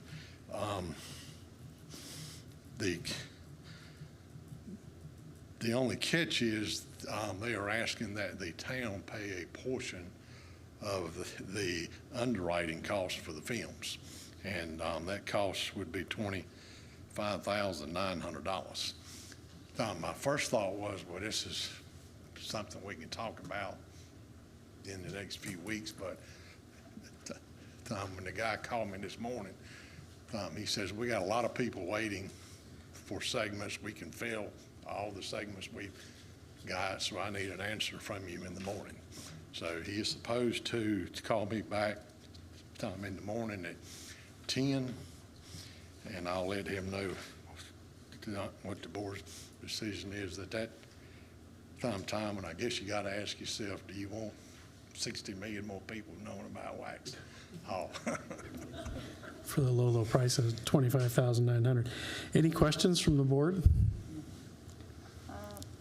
I did see that there was an additional $3,400 fee for the film crew. Yeah, that's something about it. If you had to actually bring the film crew here, But I wouldn't we think have they to would do do that? it. I saw something about, what did you say, there are no other costs associated with our project unless you are unable to capture filming in our South Florida studios. Should we both agree that filming elsewhere other than our studios makes the most sense from a visual perspective, then that would be a $3,400 travel fee for the film crew. Yeah, that would be a travel fee. Yeah. And then staff hours and all of that. So I don't believe we've been given, not to your fault, they're in a hurry. They probably should. called me, so- That's what I'm saying. They're calling you. They probably should have called sooner so we could really peruse it. But yeah, I don't know if that's. I don't think this is a great use of taxpayer money, honestly. We can go ahead and put it to a vote then. Yep. So we'll just simply say, all in favor of the expenditure for a PBS production? All opposed for the expenditure of a PBS production? No. That's fairly clear and decisive. All righty. Next on the agenda, we have some discussions about a lot on Price Street. Did you have a presentation for this at all, No. or you just want to talk about it? Tom, I didn't have a presentation other than Okay. the information I sent you last week. Sounds good. The town executed a lease on this property over a year ago, and I think the original intent of the owner was to move the house off of the lot. Well, they found out that cost was going to be very expensive, so he started exploring the option of burning the house. What took so much time, we had to do an asbestos inspection of the house, which was just completed about a week or so ago. There is no asbestos in the house. The plan was to move forward with just burning it. When we had our last staff meeting, I think staff expressed some concerns about burning it. You got a historic house right across the street. You got a gas station on the other side of the street. You got a couple of legacy trees that are very big that could, possibly be, I guess, damaged during the burn and everything. So we did get a cost estimate of about $9,000 to actually tear the house down. Of course, who pays for that if you want the house torn down? The owner, because it has taken so long, is getting impatient. He wants to make something move forward. The second issue, Tom, is when you looked at it about 12 or 13 months ago, the estimated cost was about $30,000. We have that estimated cost now somewhere between $50,000 and $60,000. So it's going to take a lot of fill. It's going to take a lot of stone, and that's the reason for that, excessive cost based on current estimates, because stone has increased significantly over the last couple of years. So basically, we need some guidance from the board. Do you want to move forward with the burn, and we keep moving forward like it was originally proposed? Would you like to go back to the owner and say, let's do something else? Maybe we can figure something else out. I think once all this was done, also, just staff has since figured out that if you put, not parallel parking, angled parking on that street, you can get about 25 spaces without basically doing anything other than just, painting lines on the street. But if you do build a lot instead of 25 spaces, now you got 60 spaces. So we're just kind of needing some guidance where you want to go, since there has been several changes. So my first question is, we're already under contract with the property owner, correct, for a parking lot? Yes, but we did not make a payment until the house was removed. Okay, so that's good. So we've gone 1 year of a 3-year agreement, but nothing's been done so far. So we haven't paid them anything because the house is still on the lot. If we do the burn, who's responsible for the ultimate cleanup and complete removal of the house at that point? I'm assuming he would be. I don't think it's actually covered in the agreement, but it was his responsibility to have it removed. He has paid the cost of the asbestos inspection. And the fire chief has looked at the plan to burn, and they're good with it at this point? I think they're good. What? Based on what y'all want to do. They will burn it if you say burn it, but I think they would prefer not to. So we think the fire department maybe is not leaning towards burning? I think they would prefer that we didn't burn it, but they will burn it if the board says burn it. So. Yeah, it's across the lot and across the street. So, Well, my concern would be the tree, one ember and you got a disaster. So I'd be concerned with that. When we agreed for the parking lot to go there, he was moving the house, and we questioned if that would be a good idea. It's not a new house, and structurally, I can't imagine moving an older house like that. So, and now it went from 30,000 to 60,000, and then we have to worry about burning, and I don't want to lose that tree either. I don't want to lose houses, but I wouldn't go for the burn. I remember when this was first presented, we asked for the plan to be, for the parking lot to be designed around the trees to save the trees. So why would we allow a burn that could burn those trees down? So it sounds like we'll go ahead and we'll vote on this then. I guess the question would be to vote for, it sounds like we either agree to a burn or we go back to the drawing board, it sounds like, on the whole thing, really. Mainly, I think, go back to the drawing board in terms of how to remove this house. Because again, demolish it. To Commissioner Westlake's point, it was sold as the owner's going to take care of moving it. So we weren't looking to incur costs of removal. So I think it would make sense to go back and renegotiate from that standpoint. Would the board agree with that? Yeah. Okay. Is that sufficient, I think? Yeah. All righty. Okay, we'll go back to the owner. Thank you, Commissioners. Thank you. Next on the list was a brief discussion, primarily a question. It's sort of a series of A or B items. As everybody knows, we are actively engaged in a search for a new town manager. That search has been done using an executive search firm. However, there's been interest in maybe going out on our own. So I'll just simply put this to the board as a yes or no vote. Can I get a motion to continue our search via the executive search firm? I'll make a motion to continue with the executive search firm. All in favor? Hold on.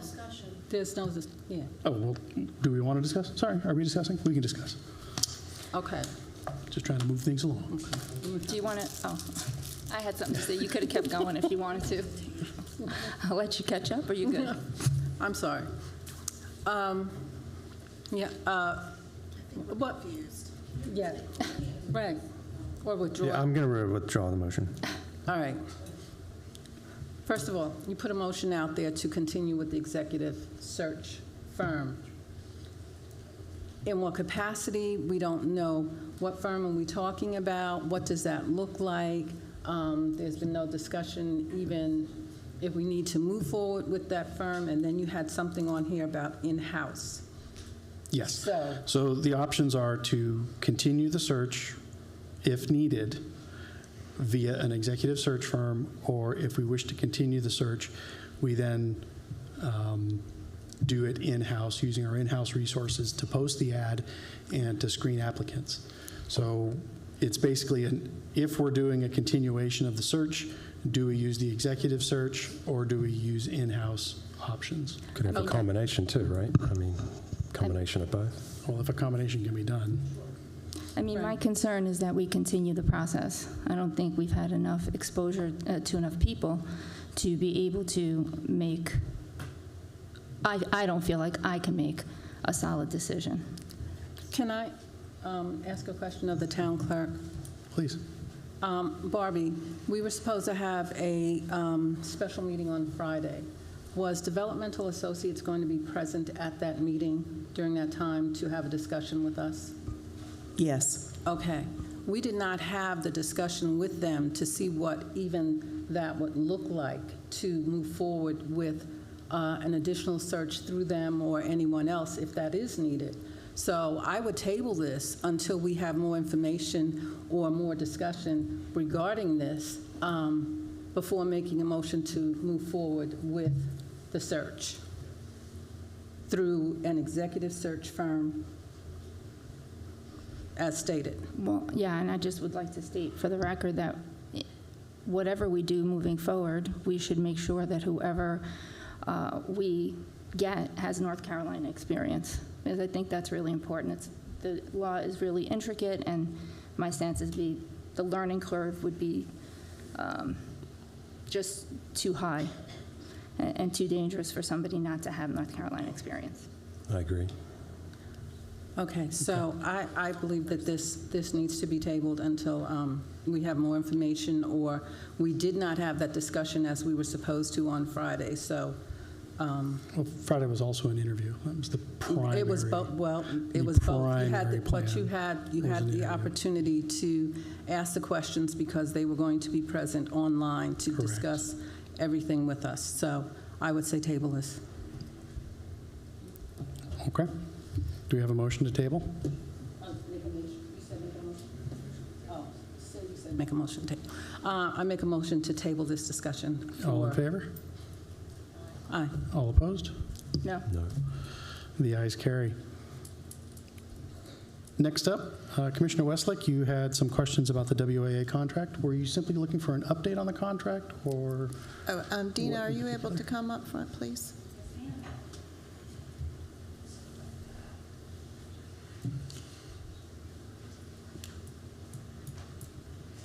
Yes, ma'am. Can you tell us where we're at in the negotiations of the contract with WAA, please? Yes. So we are at hopefully the final stages.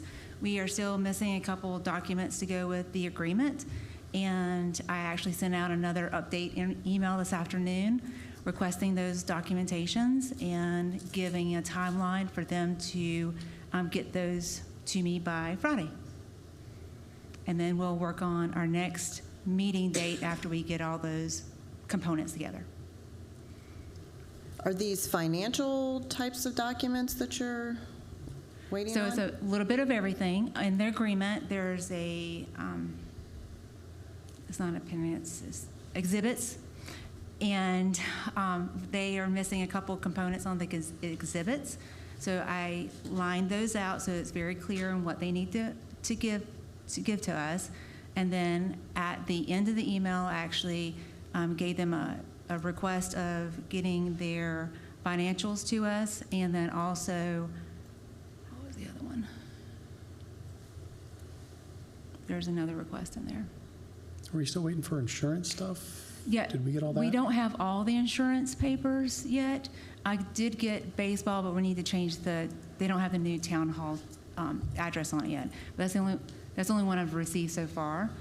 I asked for the receipts for this past year, so we can make an analysis of what Nesbitt costs to run.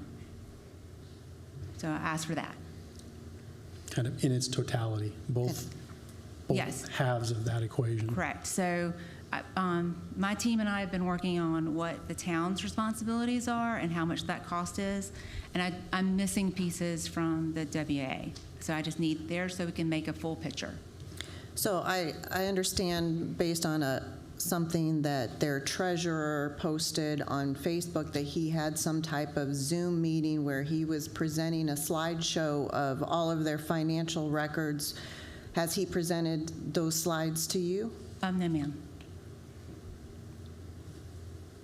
Are they required to present everything, or are there just certain public information that's required? So there's, in the agreement, we have tax forms, and they haven't been presented since 2021.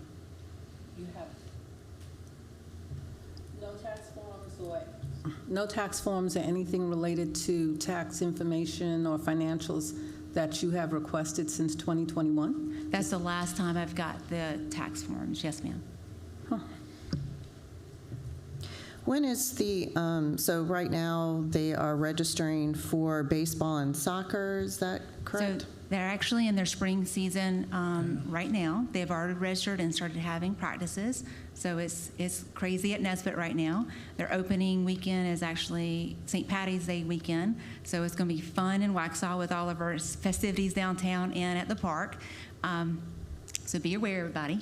And so they're already in their spring season.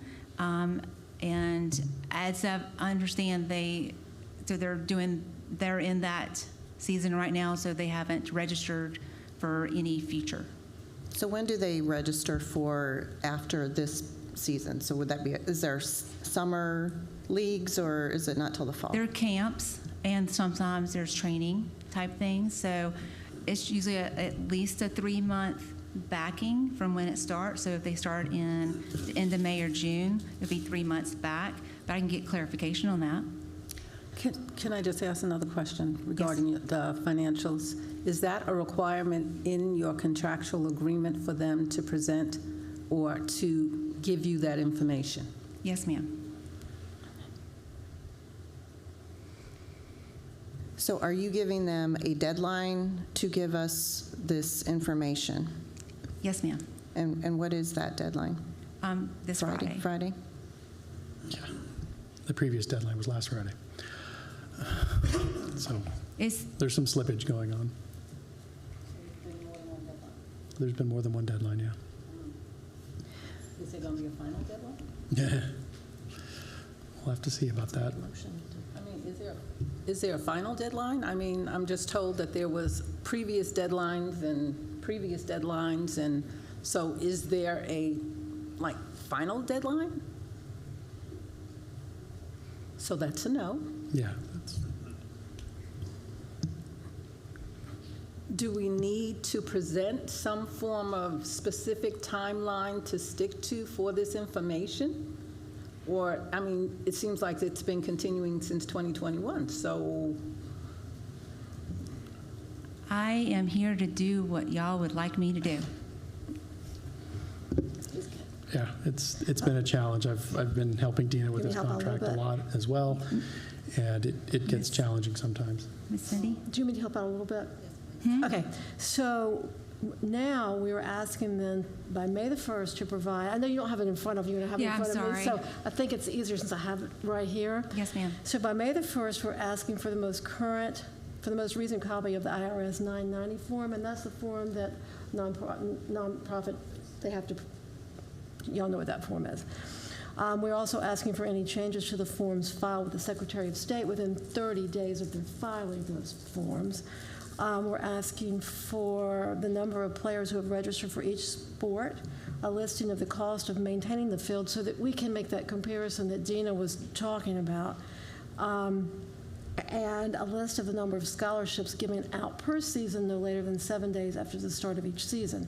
And then we have a long list of all the insurance forms that we need, and we also require them to prepare a final annual report for review by the town board by June 1st of each year so that you can make that comparison, so that you can see that comparison. So how is it that we keep moving forward and we don't have any of these forms in place for someone who's using these fields or presenting their financials or their insurance forms? Who then is liable if we don't have these forms in place to know what's covered? How are you being, who's accountable? We are? We all are. We all are. Is there a date we can say that is a deadline that we can say if this is not met by this date that we cease negotiations? I'm not sure we have a good answer to that, but they're supposed to give us their annual report by June 1st of each year. What I would suggest we do, and Dina, let me know if you disagree with this, is that we go back to them and express what the commissioners have said tonight, that the commissioners want these forms that we've required, and that there could be no more delays, and they need to get them to us by our next meeting. Would that be reasonable? So if y'all ask staff to tell the WA, we need these forms by this date to present at this meeting on March 11th, and that is their date of they have to have everything in, or we have to have it in sooner because I have to make sure I've got everything on the agenda, then that's what we would put forward. But then with our current agreement that we're in, I think it's a 90-day or 60-day, you give notice, and you give notice of this program stops because you haven't fulfilled your end of the contract. So we can make a motion for them to present this information by March 11th, and if it is not presented, then they still have a 60-day window before everything stops. Is that what you're saying? Yeah, there's precautions in the No, I agreement. understand. So it's a 60-day window after that if you still do not receive. I'm pretty sure if it's 60 or 90 days, I have to go back in the agreement and look. But I'm using caution because they are in their season right now, and I take that in consideration because part of my job is also to bring a healthy community. But we've been negotiating since June. 2021. Well, that's on the tax things. That's just one piece of the puzzle. But you don't have the insurance piece of the puzzle either. I don't have all their insurance information at this moment either. So then the liability falls to who? And everybody gets sued. And then when the dust settles, then we figure out who it goes liable to. Well, we have indemnifications in this agreement from the WAA. What needs to happen is they need to give us the information they requested ASAP, and we need to get this agreement signed before they start practicing, if possible. That's what we need to do. If we have the indemnification. They may have already started practicing. They've already started. The games start in 2 weeks. We also have to keep in mind, and I see you stressing out over there, Miss Dina. Well, because that they serve the Waxhaw community and the kids of the Waxhaw community, and you don't want to pull the rug out from under them. I don't want to punish our children, right? But also, this has been an ongoing, and y'all were presented with options, and this has been an ongoing thing. So I can only do what I'm allowed to do, and so I need direction from y'all on what I'm allowed to do. Cindy, what did you say that should be done with with moving forward, that we need what, by when? I'm going to rely on Dina for this because I'm not sure where you stand with them. You've been having conversations with Todd about these documents, but I think that we need to relay to them that we've been working on this for a very long time, and Dina's put so much time into this, that we need their documents as soon as possible. And I don't know what that date should be, Dina. You know. Well, I've already asked for it to be this Friday. Okay. And because these are documents they already should have, I'm not asking for it to create anything new. So we are also under an existing contract with them. Right. These are updates to an existing contract, but Dina's been asking for these for a long time. Yeah. So if I could just interject something, just to have everybody keep in mind, have very calm heads about this. I'll remind everyone the WAA is the longest standing partner with the town of Waxhaw. So I think right out of the gate, using terms like shut down or stop is probably not advisable. But I do think a good action is what you're looking for. A good approach would be for the commission, the board, to instruct the town attorney to get involved with Ms. Dina Savinsky and help with perhaps some legal remedies while not shutting anything down in order to obtain the required paperwork. That's fair. Is that good? That's fair. Okay. To search for I'm good those with it. legal options too. Okay. Work this out. Any other questions or comments on that topic?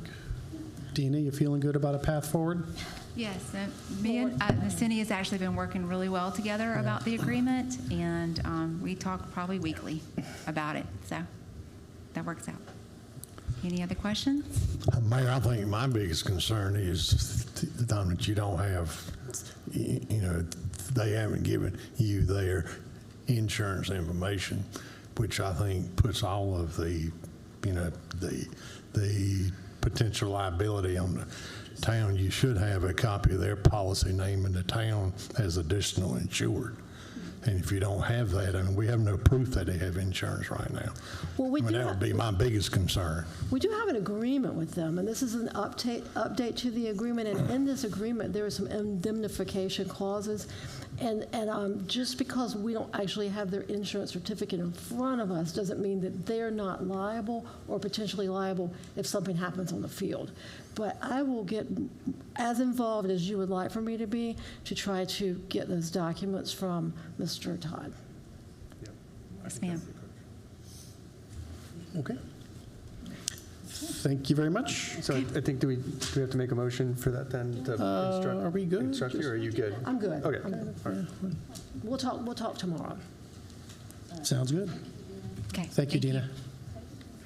Alrighty, final item of new business would be contract discussion. Was there a topic or bullet discussions that you wanted to go over, Commissioner Don? Yeah, I just think there's a couple of key aspects of contracts for contracted employees, such as the town manager, that we should come to some agreement on. The duration of the contract and causes for dismissal.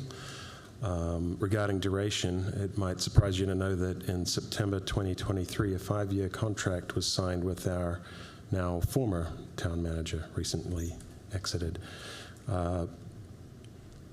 5 years seems a little excessive. I think we need to come to some agreement on contract duration moving forward, especially since we're searching for this position.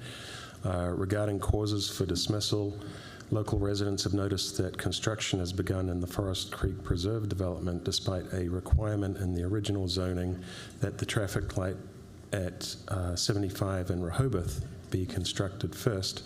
And by the way, I'd like to give some credit to Commissioner Westlake for digging into that question, listening to the residents.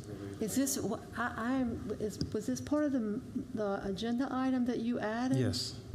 Oh, okay. I don't recall. Sorry. I didn't hear that about the Rehoboth and construction. You got to hear me out. Okay. It's part of the contract. Okay. To put that in the contract? No.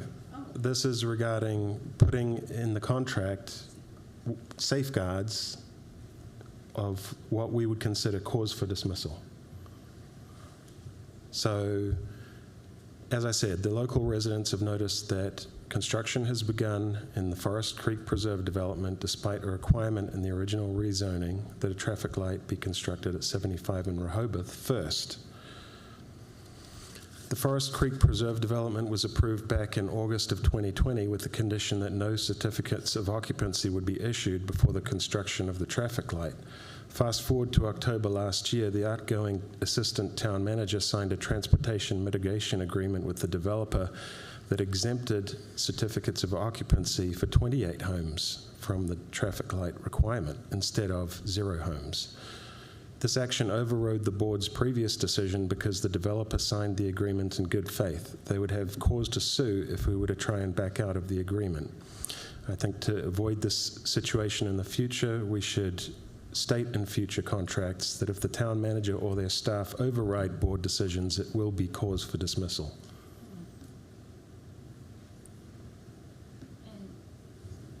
I would also like to make sure that in any new hires, that the contract wouldn't go over a year.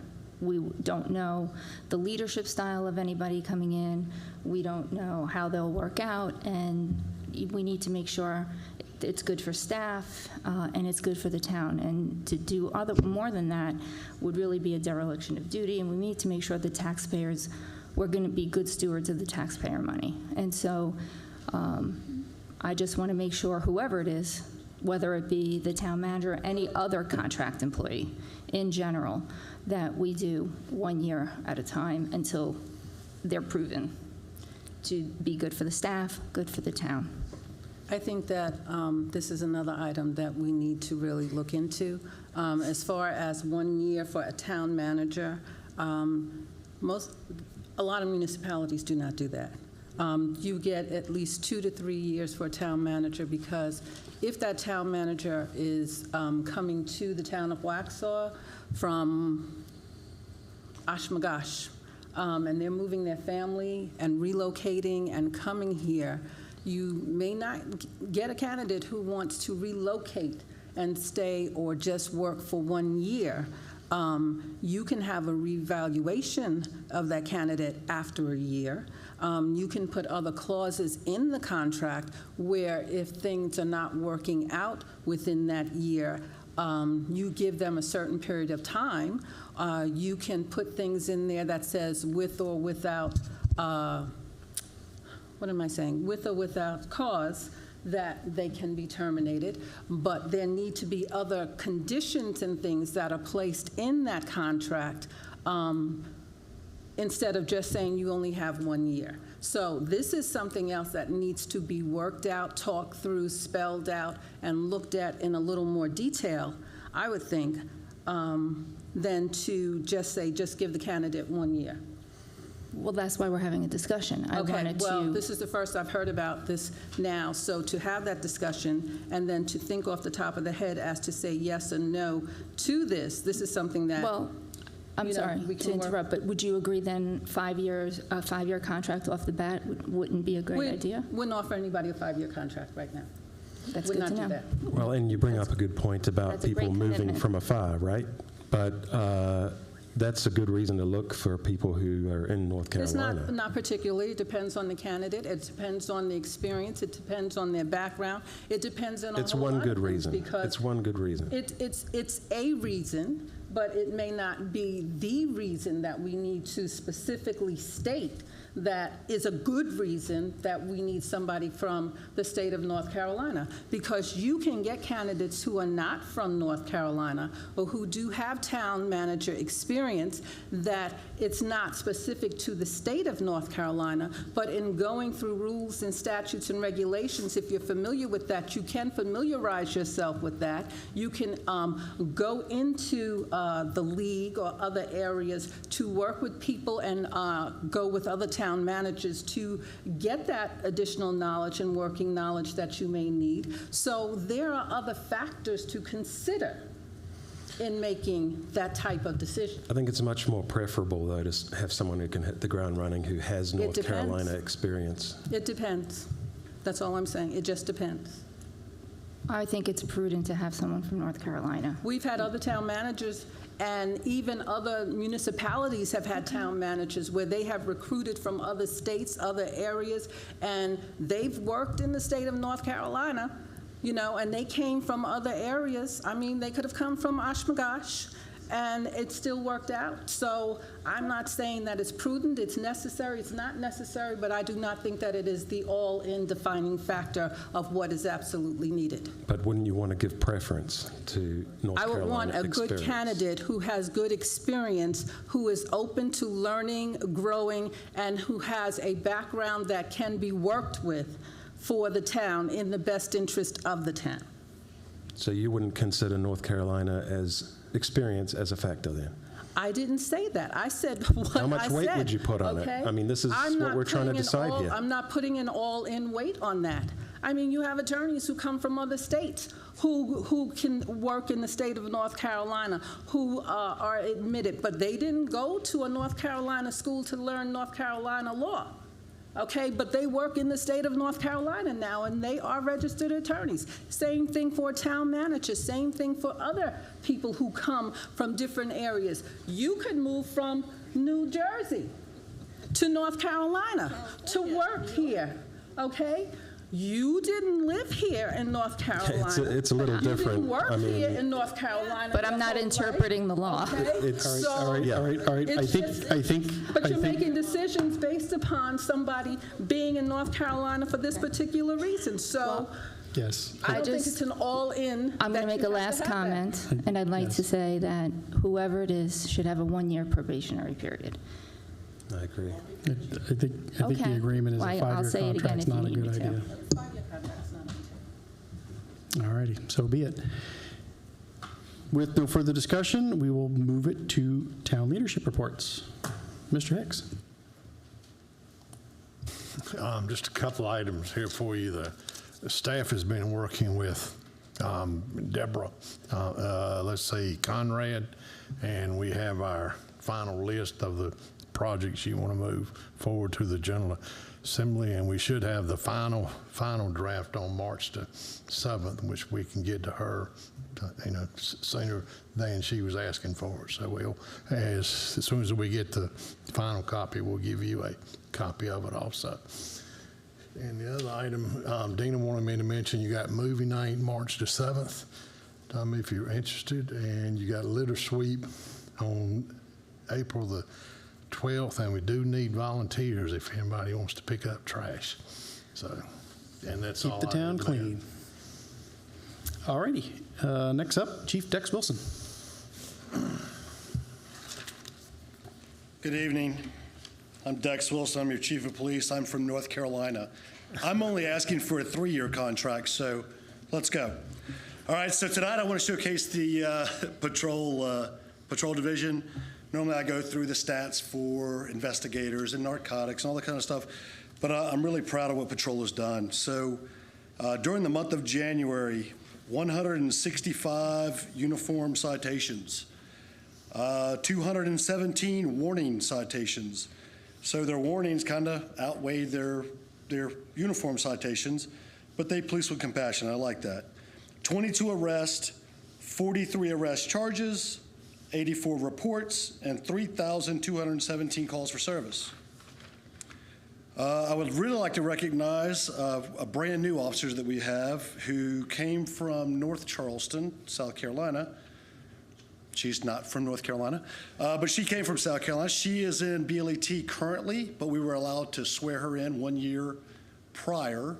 So she's sworn in now. She's going through FTO. She had a couple of significant traffic stops. So first one revealed the identity of a larceny suspect. The larceny suspect had stolen over thousands of dollars from different stores in Waxhaw and the surrounding jurisdictions. But her stop, she was able to identify the female. She recognized her from prior emails and video footage that we had and was able to identify her. The second one was a U-Haul truck that she spotted at 1 a.m. at the Lowe's that was loaded full of stolen merchandise from Lowe's. They were in the process of loading up all the fencing that was outside the store. She saw the U-Haul truck and took action. So I commend her for that. So one big thing that we've been asked over the past 6 months was, why do we not have crime mapping software on our website? Union County Sheriff's Office has it, and we do not have that. So for the past 6 months, we've been working with Blair Israel, trying to come up with some way to put crime mapping software on our website so that people could see, they could punch in whatever type 1 or type 2 crimes, and they could see what is in their area. So they could do a 1 mile radius, 2 mile radius, 5 mile radius, or if they're thinking about moving to Waxhaw, they could say, hey, I want to search this area to see what kind of crimes are committed in that area to make sure I'm moving to a safe area. So what we have found is Central Square is who the Union County Sheriff's Office uses currently. We used to have a program where we had crime mapping, but it was way too expensive. We talked to Central Square. We talked to the Union County Sheriff's Office. We found that we were able to piggyback off of the Sheriff's Office. So it's going to cost us a $2,300 startup cost, but nothing annual. So kudos to the Union County Sheriff's Office allowing us to piggyback off of them. They're footing the bill for all the annual software. We just get to piggyback off of them and put it on our website. And I think it's a win-win for all the community and the police department. And that's all I have. Any questions? Thank you. Thank you very much, and congratulations to that officer. Sounds like she's doing good work. Yes, thank you. Thank you. Anything from the commissioners? I just wanted to take a minute to thank Senator Todd Johnson and Senator Sawyer for their bill to restore the downzoning, SB 165, that was presented tonight, and also Dean Arp and David Willis for HB 170, also to get us back the rights we had, the zoning rights we had back in December. So I wanted to publicly thank them for all their hard work. Yes, I'll echo that. It's good to know that our state representatives are working to maintain sort of the authority and control of the municipalities and not just push it all into the state. So thank you to them. It's a good first baby step. Exactly. Hopefully it results in Hopefully something. these get passed. All righty. With that being said, can I get a motion to go into closed session pursuant to NCGS 143-318.11A6 to discuss personnel matters? Anyone? Class? Anyone? Oh, yeah. Inviting our town attorney, let's see here, our director of HR, our clerk, and our interim town manager. Someone throw a motion. You made the motion. Well, So I'm asking moved. for a so moved. Thank you. All in favor? Aye.